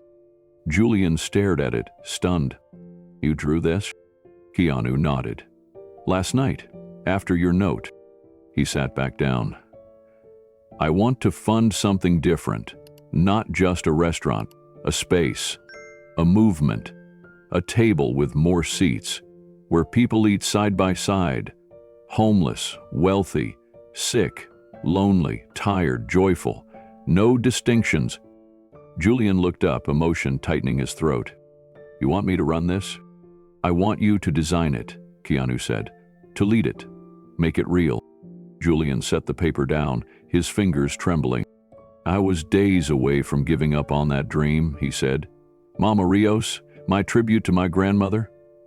I thought it died with that letter. It didn't, Keanu said. You just changed the address. Julian shook his head slowly. Why me? Keanu leaned forward, his eyes steady. Because you remembered something most of us forget. That food isn't just sustenance. It's dignity. It's hope. And in one night, you reminded me of that. I don't want to just undo a mistake. I want to build something better because of it. Julian stared at the drawing again. Then at the man who once hired him quietly, and now wanted to change the way people eat together. He nodded slowly. Let's do it. Keanu smiled, and it wasn't the polite one for cameras. It was the rare kind, the kind that said something inside had finally been made right. As the morning sun spilled across the windows and lit the floor between them, two men sat at an invisible table already forming in their hearts. A chef with nothing left to prove, an actor with nothing left to hide, and the promise of something new. Julian sat with the sketch of the dream restaurant still in his hands, his thumb brushing over the faint pencil lines that marked each table, each stove, each corner where someone might one day feel less alone. Across from him, Keanu watched quietly, letting the weight of the moment settle between them. I want to make this happen, Keanu said. Julian looked up slowly. You mean, actually build it? Yes, Keanu replied. Not just a donation, not a favor. I want to invest in it fully. I'll cover the cost of the building, the kitchen, everything you need to open. Julian opened his mouth, then closed it again. His chest was tight, like his body hadn't caught up to what his ears were hearing. You were fired on a lie, Keanu continued. That's something I'll never be okay with, but instead of just correcting the mistake, I want to build something better. Something honest. Something that reflects what you showed me. Julian shook his head slowly, overwhelmed. Keanu, this is beyond generous. There's a condition, Keanu said, leaning forward, but it's not what you think. Julian braced himself. I don't want you to just open a restaurant. I want you to build a place that feeds everyone, rich, poor, sick, lonely, anyone who walks in. Julian tilted his head. You mean like a soup kitchen? Keanu shook his head. Not a charity. A restaurant where the person with no wallet sits beside the one with a black card. Same menu, same dignity, no labels. Julian's eyes widened. I want Mama Rios to be a symbol of what food should be, Keanu said. We don't just feed the rich, we feed the soul of this city. Julian looked down at the paper again. His hands were still trembling. I had always imagined it small, he admitted. Something modest, a few tables, some family photos on the wall, a place where people felt safe. Keanu nodded. Then let's keep that spirit, just expand the mission. Julian's mind raced. But how would that work? You'd be funding meals for people who can't pay? I'll provide the initial capital, Keanu said. But eventually the restaurant will have two parts, a standard service with fair prices and a separate system where people pay what they can. or nothing at all. The profits from one side help fund the other. And if that's not enough, I'll quietly cover the rest. Julian leaned back, his heart pounding. That's a big ask. Keanu smiled. You already did the hard part. You fed the city with your last $300, 0 cents. This is just giving you the tools to do it again. With support. Julian looked up, voice barely above a whisper. Why me? Keanu's face turned serious. Because when most people get knocked down, they wait for someone to rescue them. You didn't. You got up, you cooked, and you changed people's lives. That's not just rare. That's exactly the kind of person this city needs, leading by example. Julian blinked hard, trying to keep his emotions in check. And one more thing, Keanu said. I want you to teach others, train new chefs, build a program that helps people coming out of shelters, rehab, prison, anyone who wants a second chance. Show them how to feed others, and in doing so, feed themselves. Julian set the sketch down gently on the table, then stood and paced slowly toward the window. Outside, the sun had fully risen now, spilling soft golden light over the front lawn. It felt symbolic somehow. A new day, not just in time, but in spirit. He turned around, trying to steady his voice. Keanu, you're asking me to do something massive. To become more than a chef. You're asking me to build a mission.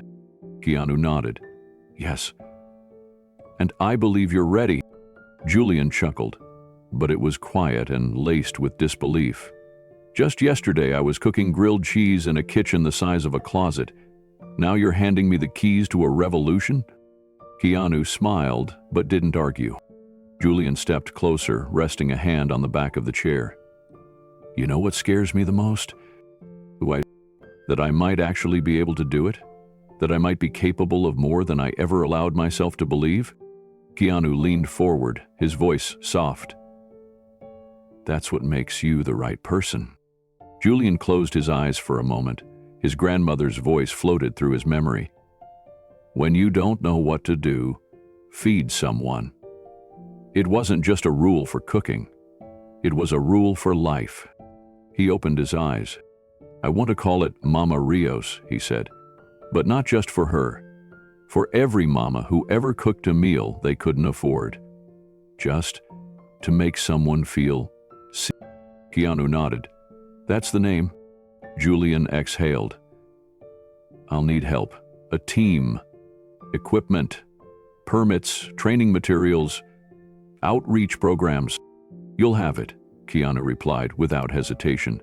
We'll build it piece by piece. You focus on the heart. I'll handle the walls. Julian gave a soft laugh. You've really thought about this, haven't you? Keanu shrugged. Sometimes it just takes one honest act to wake you up. Last night, I saw something I hadn't seen in a long time. A man giving the best of himself to people no one was watching. That's the future I want to invest in. Julian stepped forward, extended his hand, and for the first time since the night he'd been escorted off the property, their hands met. But this time, it wasn't an employee shaking hands with an employer. It was a partner gripping another partner's hand, a man who had found his purpose and another who wanted to protect it. Let's do it, Julian said again, this time with no hesitation. Keanu squeezed his hand once and smiled. Let's feed this city like it's never been fed before. They stood in silence for a moment, the kind that feels sacred. Then Keanu walked over to the kitchen and poured a second cup of coffee. Julian took it, sipped, and let the warmth settle deep in his chest. The pain of the last 24 hours hadn't disappeared, but it had been transformed. From ashes, something real was beginning to rise. And this time, it would carry more than meals. It would carry hope. 3 months later, the sun rose over East Los Angeles with a different kind of warmth. Where a long-abandoned warehouse once sat, now stood a building painted in soft earth tones with wide glass windows and a wooden sign etched with 2 simple words, Mama Rios. The letters curved gently above the door, like a handwritten note passed down through generations. Inside, the hum of anticipation filled the space. The staff moved like a seasoned orchestra, each member a former student of Julian's new training program. They came from shelters, halfway houses, culinary schools, and kitchens that never saw them. Now they wore crisp aprons and walked with quiet confidence. At the center of the dining room stood the wall, a collage of photographs and handwritten names. Smiling faces, candid moments, black and white portraits of elders and vibrant drawings from children. This was Julian's tribute to the night that started it all. The night he thought his career had ended, but instead found its purpose. The tables were already filling with guests. On the right, families who'd made reservations weeks in advance. On the left, no reservations needed. Guests who walked in with little more than a story and an appetite. No difference in plating, no difference in service, just food made with care. Julian stood in the kitchen, adjusting the line. The menu was modest. Grilled cheese with heirloom tomato soup, slow-braised short ribs with roasted vegetables, chocolate pudding with sea salt and whipped cream. Every dish was connected to someone. His grandmother's recipes, the youth shelter's favorite cupcake, a stew from that night at the downtown shelter. But there was no menu pricing. Instead, a note at the bottom read, "Pay what you can. If you can't, enjoy it anyway. You are seen. You are welcome." Mounted above the kitchen pass was his grandmother's spoon, the same wooden one he'd carried out of Keanu's estate that night, now sanded, sealed, and engraved. Made with love. It hung like a sacred relic. Julian wiped his hands, stepped out from the kitchen, and walked into the dining area. A mother and daughter, seated near the wall of names, were sharing grilled cheese and soup. The mother smiled through tears, then quietly nodded to Julian as he passed. Nearby, a veteran in uniform whispered thanks to a teenage waiter as dessert was placed in front of him. At the far end of the room, Keanu stood behind the drink station. No cameras, no press, just a white apron and a pitcher of water in hand. He poured drinks, refilled cups, and wiped down tables with the same humility that defined his life. He blended in like a shadow, quietly moving from one table to the next. Julian approached him, and Keanu smiled without saying a word. They stood side by side for a moment, watching the room. The sound of forks against plates, quiet laughter, conversations that felt real. "You did it," Keanu finally said. Julian shook his head. "We did it." They returned to work, serving, smiling, listening. The room breathed with something bigger than food. It pulsed with memory, with second chances, with community. And in that moment, every tray that had been packed into Julian's car that night felt like it had multiplied. Each one becoming a table, a seat, a place for someone to feel worthy again. As the evening went on, more guests arrived. Some wore suits, others jackets patched with age. A few clutched old photos or printouts of Julian's handwritten note from the night he had fed the city. They weren't just here for the food, they were here to witness something rare. What it looks like when a man rebuilds his purpose and opens his heart to everyone, plate by plate. A small girl, no older than 7, walked up to the wall of names. She studied each face for a moment, then added her own drawing. Stick figures at a long table with hearts above their heads. In bright purple crayon, she wrote, "Thank you for feeding my daddy." Julian caught sight of it and had to step into the kitchen to compose himself. That one note hit deeper than any review or recognition ever could. It reminded him exactly why he said yes to this place. Not for stars, not for fame, but for that girl, for her father, for anyone who ever felt forgotten. Later that night, a former food critic from a major Los Angeles newspaper slipped in. Julian noticed her at the corner table. She ordered a grilled cheese and tomato soup, the same dish that had once gotten him fired. She took a bite, closed her eyes, and smiled. Not the kind of smile that comes from tasting something fancy, but the kind that rises from something familiar, comforting. True. She asked to see the chef. Julian walked over, nervous at first. She stood and shook his hand. "I've eaten at every five-star restaurant in this city," she said. "But this is the first place that reminded me why I fell in love with food." Julian couldn't reply. His throat tightened too much to speak. He just nodded, humbled beyond words. Near closing, the staff gathered in the kitchen, exhausted but beaming. Some were new to professional cooking. Others had survived things no resume could ever show. And yet, they stood tall, equal parts proud and stunned at what they had helped build. Julian raised a small toast with iced tea in hand. "To every hand that stirred, chopped, served, and smiled tonight, you didn't just feed people. You reminded them they mattered. And that's what Mama Rios will always be about." Applause echoed in the small kitchen. A few tears were wiped away with sleeves. Then, as the final guests filtered out, Julian walked outside and looked up at the sign again. The street was quiet. The lights from inside spilled onto the sidewalk, casting a golden glow on the faces of two men walking past. They glanced through the window, paused, and turned back. "Is this that place from the news?" one of them asked. Julian stepped forward. "It's Mama Rios." The man hesitated. "We don't have much, but are we allowed to eat here?" Julian held the door open with a smile. "You're already home." And just like that, the doors didn't close. Because when a restaurant is built not just on recipes but on redemption, it becomes something more. It becomes a place where people don't just eat, they heal.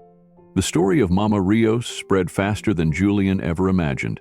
What began as a quiet opening in East LL quickly became a local headline, then a state story, then national news. Photos of the wall of names, the handwritten notes, and the mounted wooden spoon appeared on morning shows, lifestyle blogs, and news networks.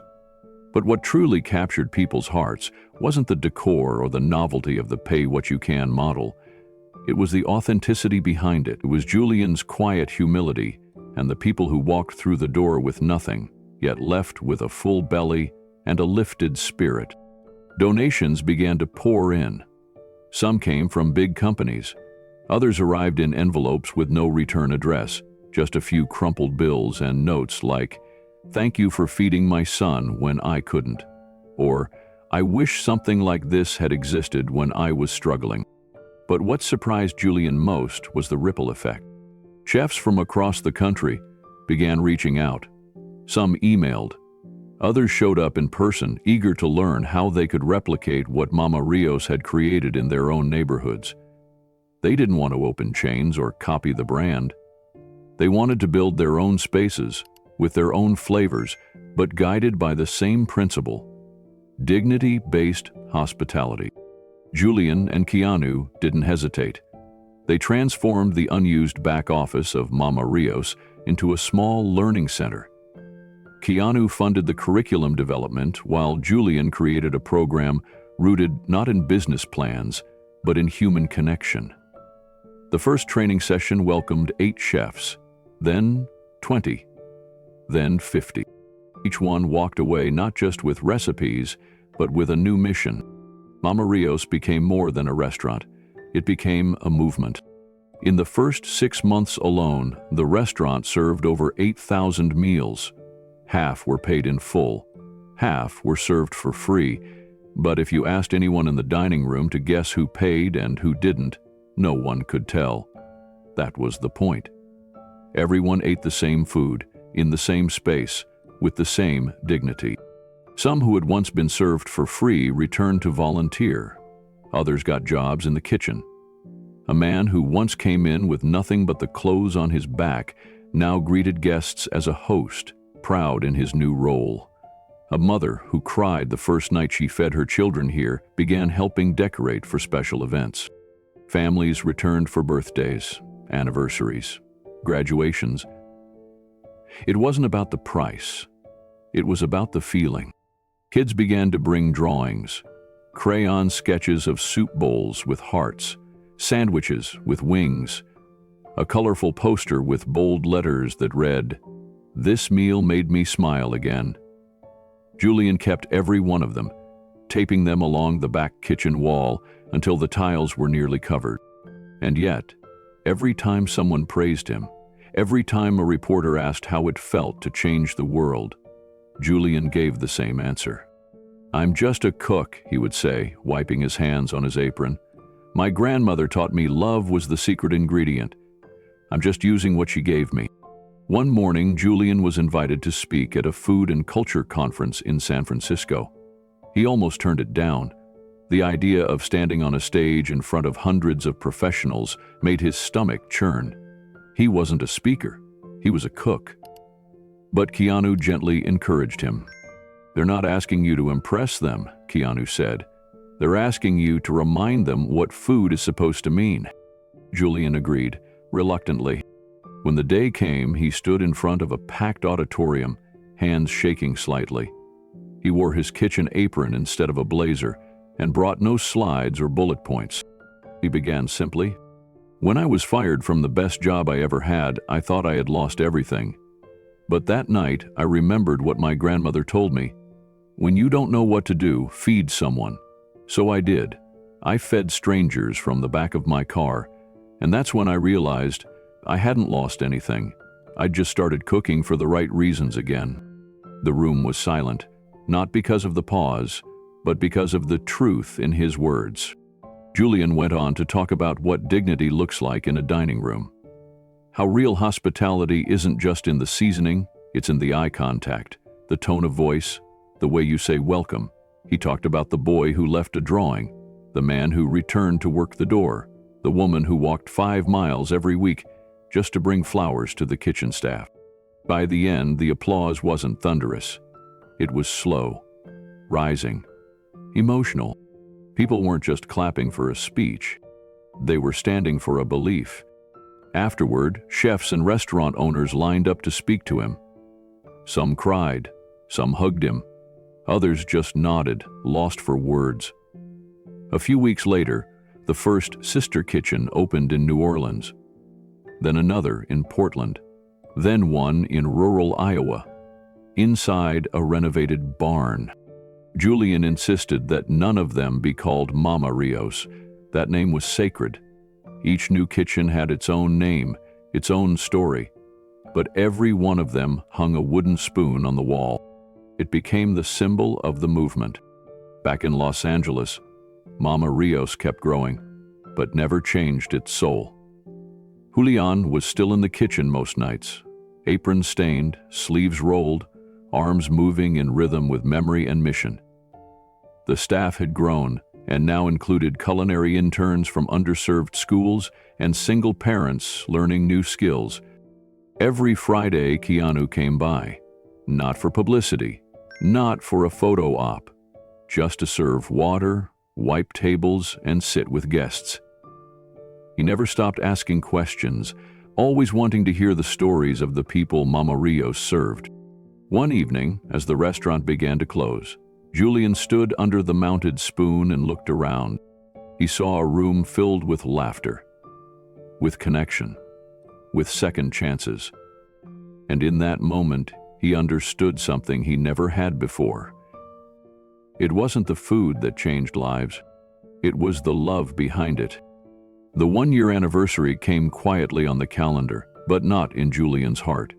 He had been marking the days without even realizing it. When the date approached, the staff at Mama Rios decided to do something special, a community celebration to honor the night that had started it all.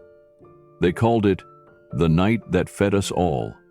No press, no ticket sales, just an open invitation to every person Julian had served that unforgettable evening 12 months earlier. Flyers were passed out discreetly. Messages were sent through shelters, clinics, and nonprofits. No one was required to RSVP. They simply said, "Come home." By 5 p.m., the street outside Mama Rios was buzzing. Fold-out tables were placed along the sidewalk, strung with soft lights and cloth runners. Flowers filled mason jars. Children painted welcome signs on butcher paper. Inside, the dining room was packed with old and new faces. People who had walked through Julian's journey with him, whether they knew it or not. There was Martha, the woman from the women's shelter, now working part-time at a local bakery and taking night classes. There was Luis, the teen from the youth home, now apprenticing in Julian's kitchen, his sleeves rolled and head held high. And there was Mr. Townsend, the retired music teacher from the senior center, who brought a small band to play jazz out front as guests arrived. Keanu arrived quietly, as always. No entourage, no cameras. Just jeans, a black shirt, and a warm smile. He greeted the staff like old friends and helped refill water pitchers before fading into the background, content to observe.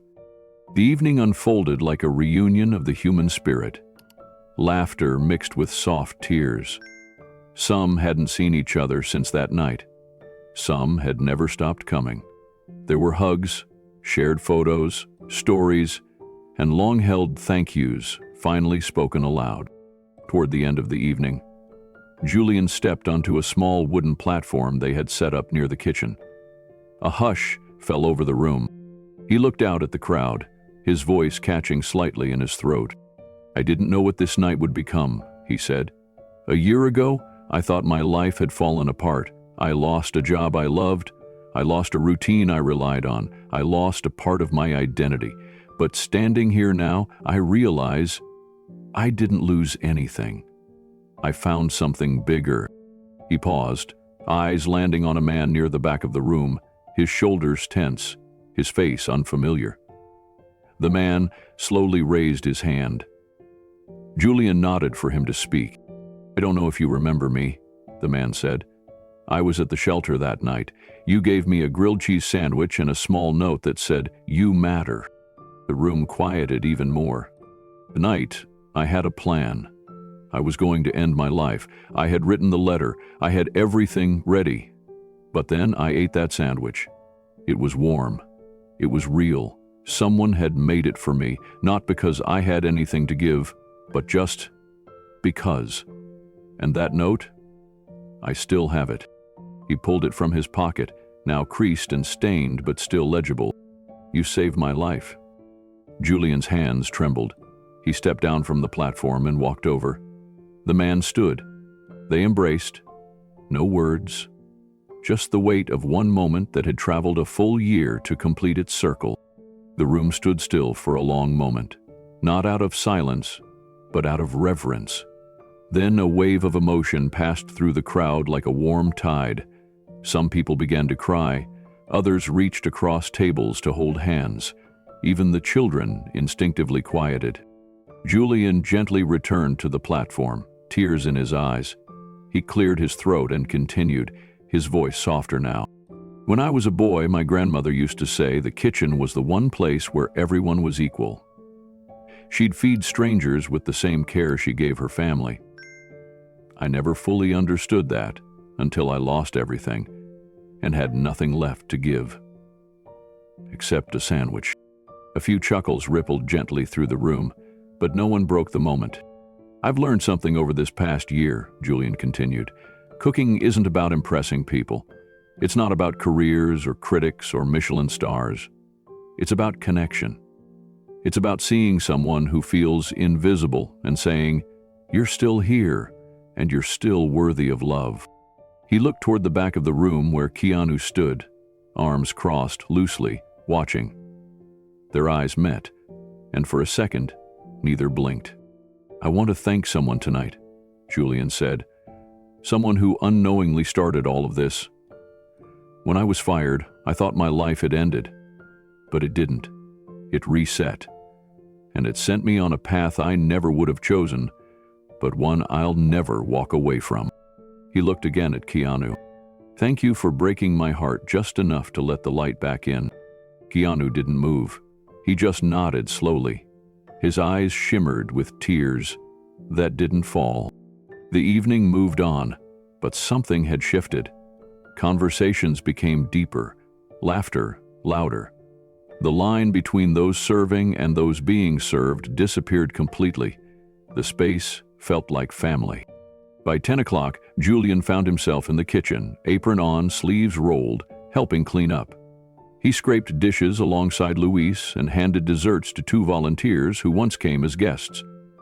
He looked up at the wall and smiled at the mounted spoon above the pack.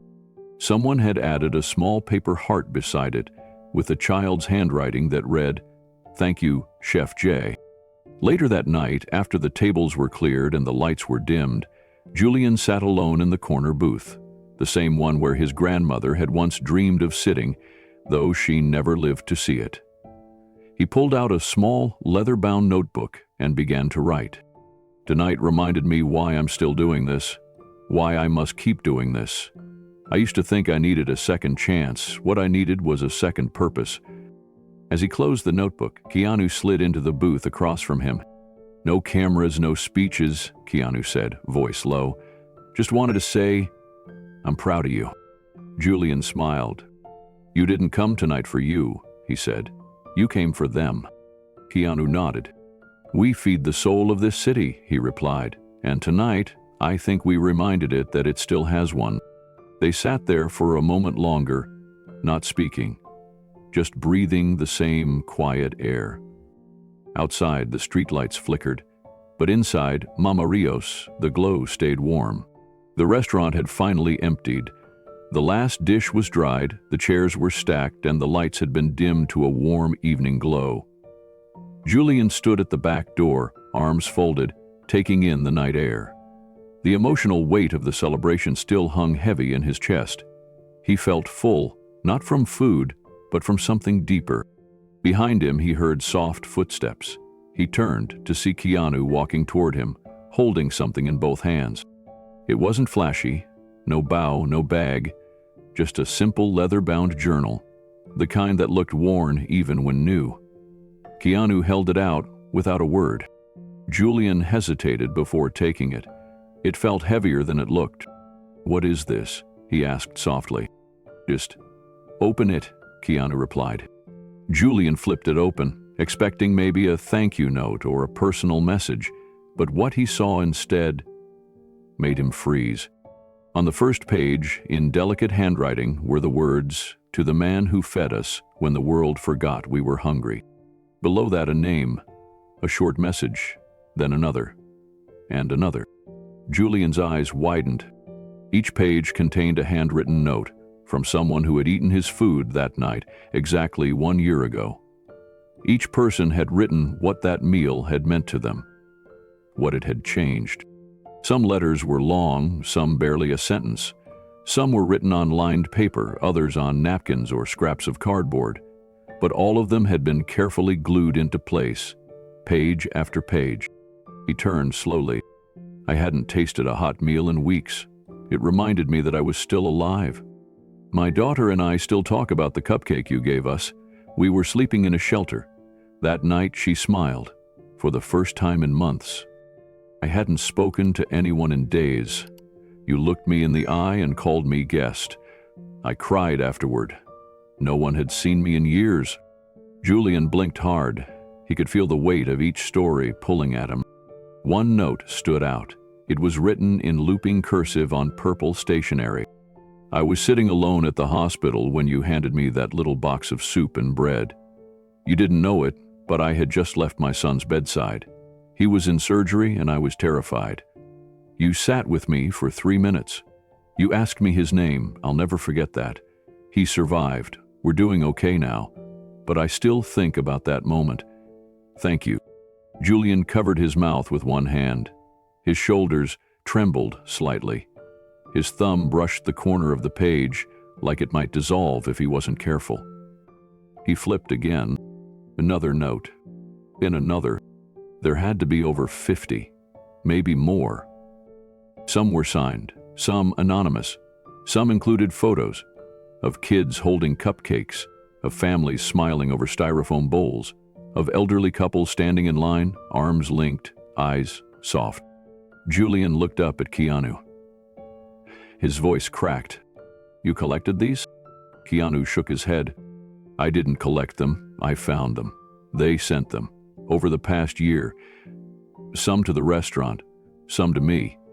I saved every one." Julian lowered the book, stunned. "This is worth more than any award," he whispered. Keanu nodded. "You fed more than their stomachs, Julian. You reminded them they mattered." Keanu folded the letter slowly and slid it back into the envelope. He didn't seal it. He didn't need to. The act of writing it had already done what it was meant to do. It wasn't meant for Julian's hands.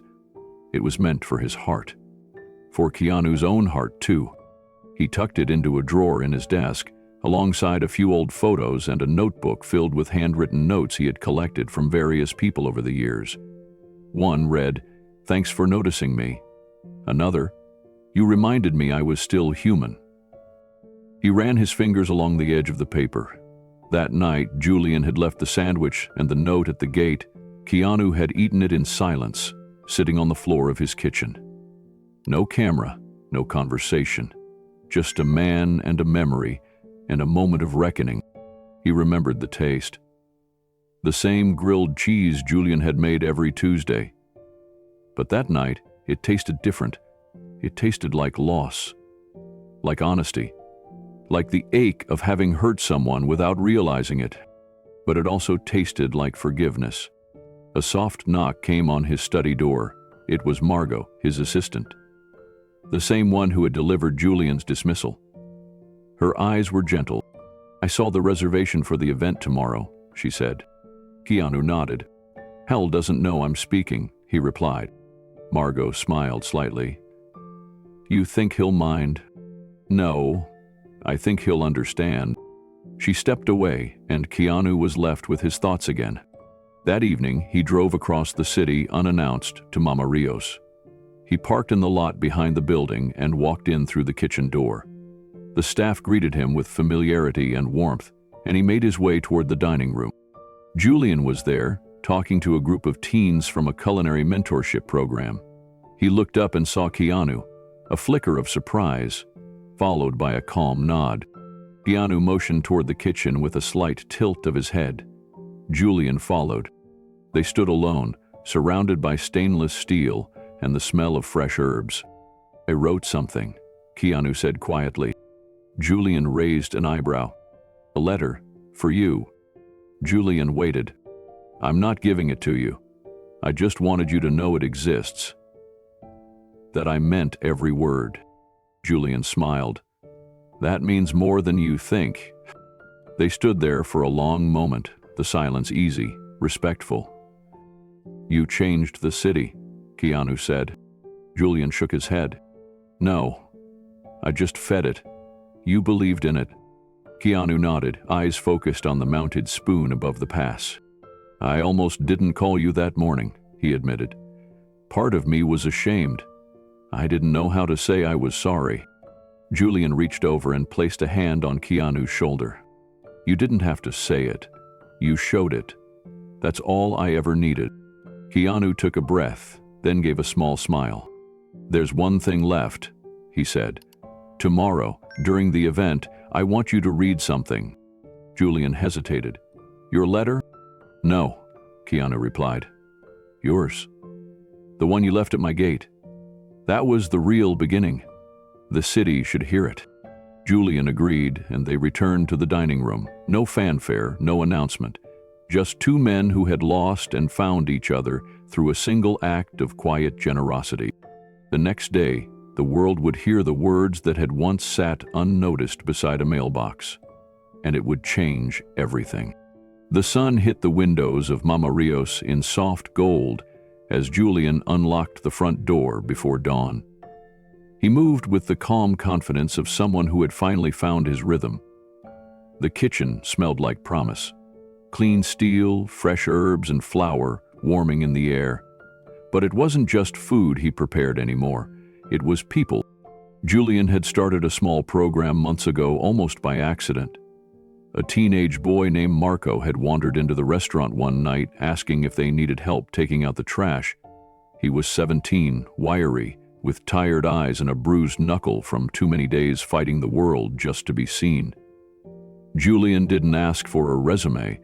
He handed Marco a broom and said, "You're hired." Marco became the first. Then came Serena, a single mother with a 2-year-old and a passion for baking. Then Elijah, who had dropped out of high school but had a gift for slicing vegetables with grace and speed that rivaled professionals. Word spread that Mama Rios wasn't just a restaurant, it was a doorway. A place that didn't just serve meals, but opened futures. Julian built a small mentoring kitchen off to the side of the main pass. It had 2 stations, donated cookware, and a corkboard filled with handwritten schedules and inspirational quotes. He taught knife skills, sauces, plating, but he also taught eye contact, consistency, gratitude. Cooking without love, he'd say, is just heating things up. We're not here to heat, we're here to heal. The phrase stuck. Kids began repeating it like a mantra. Some even got it printed on t-shirts. Julian didn't see himself as a teacher, not in the traditional sense. He wasn't grading anyone. He was just passing on what his grandmother had given him: patience, purpose, and the understanding that every meal carries a message. That message was always the same: you matter. Each trainee wrote their own version of it on slips of parchment that they tucked inside takeout containers or taped behind the register. Messages like, "We see you," or "You're welcome here anytime," began showing up throughout the building. Customers started collecting them. The transformation wasn't just in the food, it was in the people. Marco, once barely able to hold a job, was now full-time prep and talking about culinary school. Serena, who used to cry quietly while frosting cakes late into the night, had earned her food handler certification and was saving to open a small bakery. Elijah, who thought he had no future, became the first youth ambassador for the Mama Rios training program. He spoke at local schools, telling kids how the kitchen had saved his life. Julian kept his grandmother's spoon in a shadow box in the mentoring kitchen. It was mounted against a faded photo of her standing on the back porch of her old house, stirring a pot with that same spoon in hand. The kids called it the compass. Anytime someone felt overwhelmed or discouraged, Julian would point to it and say, "Ask her where to go." It was a joke on the surface, but they all felt it. That spoon had weight, not just in wood and memory, but in meaning. One Saturday afternoon, Julian hosted a family table event at Mama Rios. Trainees invited their families, if they had them, or someone they considered family, an old friend, a teacher, a neighbor. The tables were rearranged into one long row down the center of the room, and the menu was created entirely by the young chefs in training. They cooked with nervous energy and excitement. Dishes like roasted garlic mac and cheese with herbed breadcrumbs, poblano corn soup, and lavender shortbread cookies filled the air with warmth. Julian watched from the side, his heart full, as he saw Serena's son run into her arms after she plated her final dish, and Marco receive a standing ovation from his mother for his perfectly grilled vegetables. Keanu arrived quietly halfway through the event, wearing jeans and a faded baseball cap. He didn't want attention. He just wanted to see, to feel. He ended up seated next to a man in his 50s who had once lived at the shelter Julian had visited on his midnight food mission. The man leaned toward Keanu and whispered, "That sandwich he left you? That night? It was the first meal I'd had in 2 days, and the first one that felt like it had a name." Keanu nodded, swallowing the weight in his throat. Later that evening, as the event wrapped up, Julian stood to say a few words. He didn't use a mic. He didn't need one. The room quieted for him naturally. "Some of us grew up believing we didn't belong at the table," he said. "Some of us never had one at all. But what we've learned here is that you don't need a linen tablecloth to serve dignity. You don't need fine china to serve love." He gestured to the line of young trainees, all standing behind him in white aprons, now stained from flour and sauce. These chefs didn't just learn recipes. They learned to see people, to welcome them, and to believe in second chances. That's our real menu. The room erupted in applause, not polite, but proud, full-hearted, the kind that affirms something has truly shifted. Afterward, Keanu approached Julian. The two shared a long, quiet handshake. "You're building something bigger than either of us imagined," Keanu said. Julian looked around the room. "I'm not building it alone. Keanu smiled. You never were. That night, as Julian closed up the kitchen, he lingered at the corkboard in the mentoring space. Someone had added a new slip of parchment, written in messy handwriting.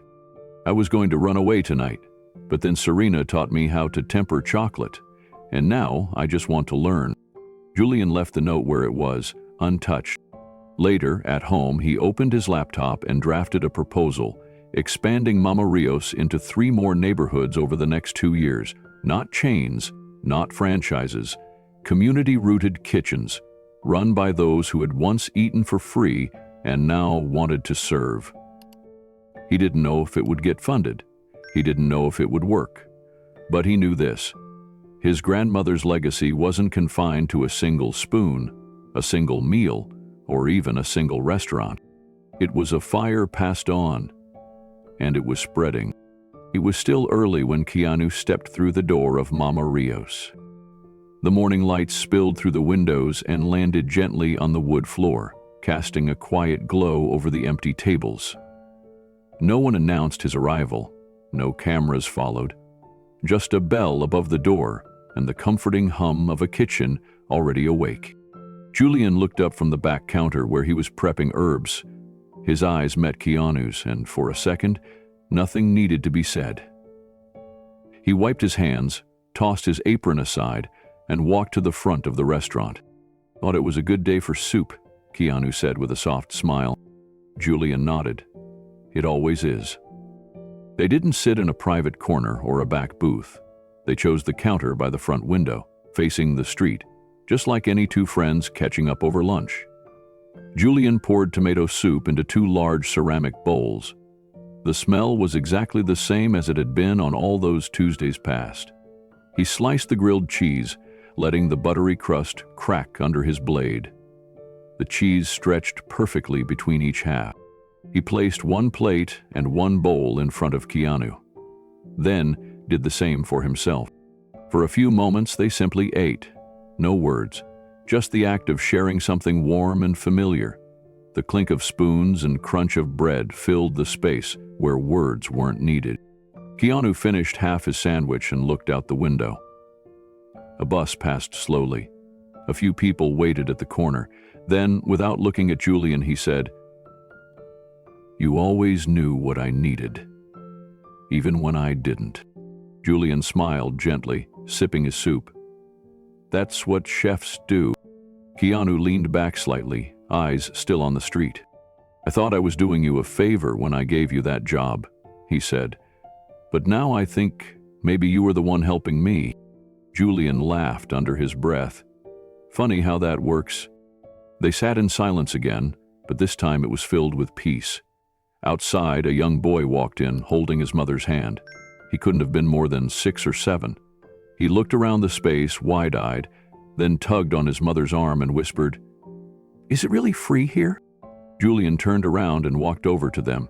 He knelt slightly, so he was eye level with the boy. "Yes, kiddo," Julian said, smiling.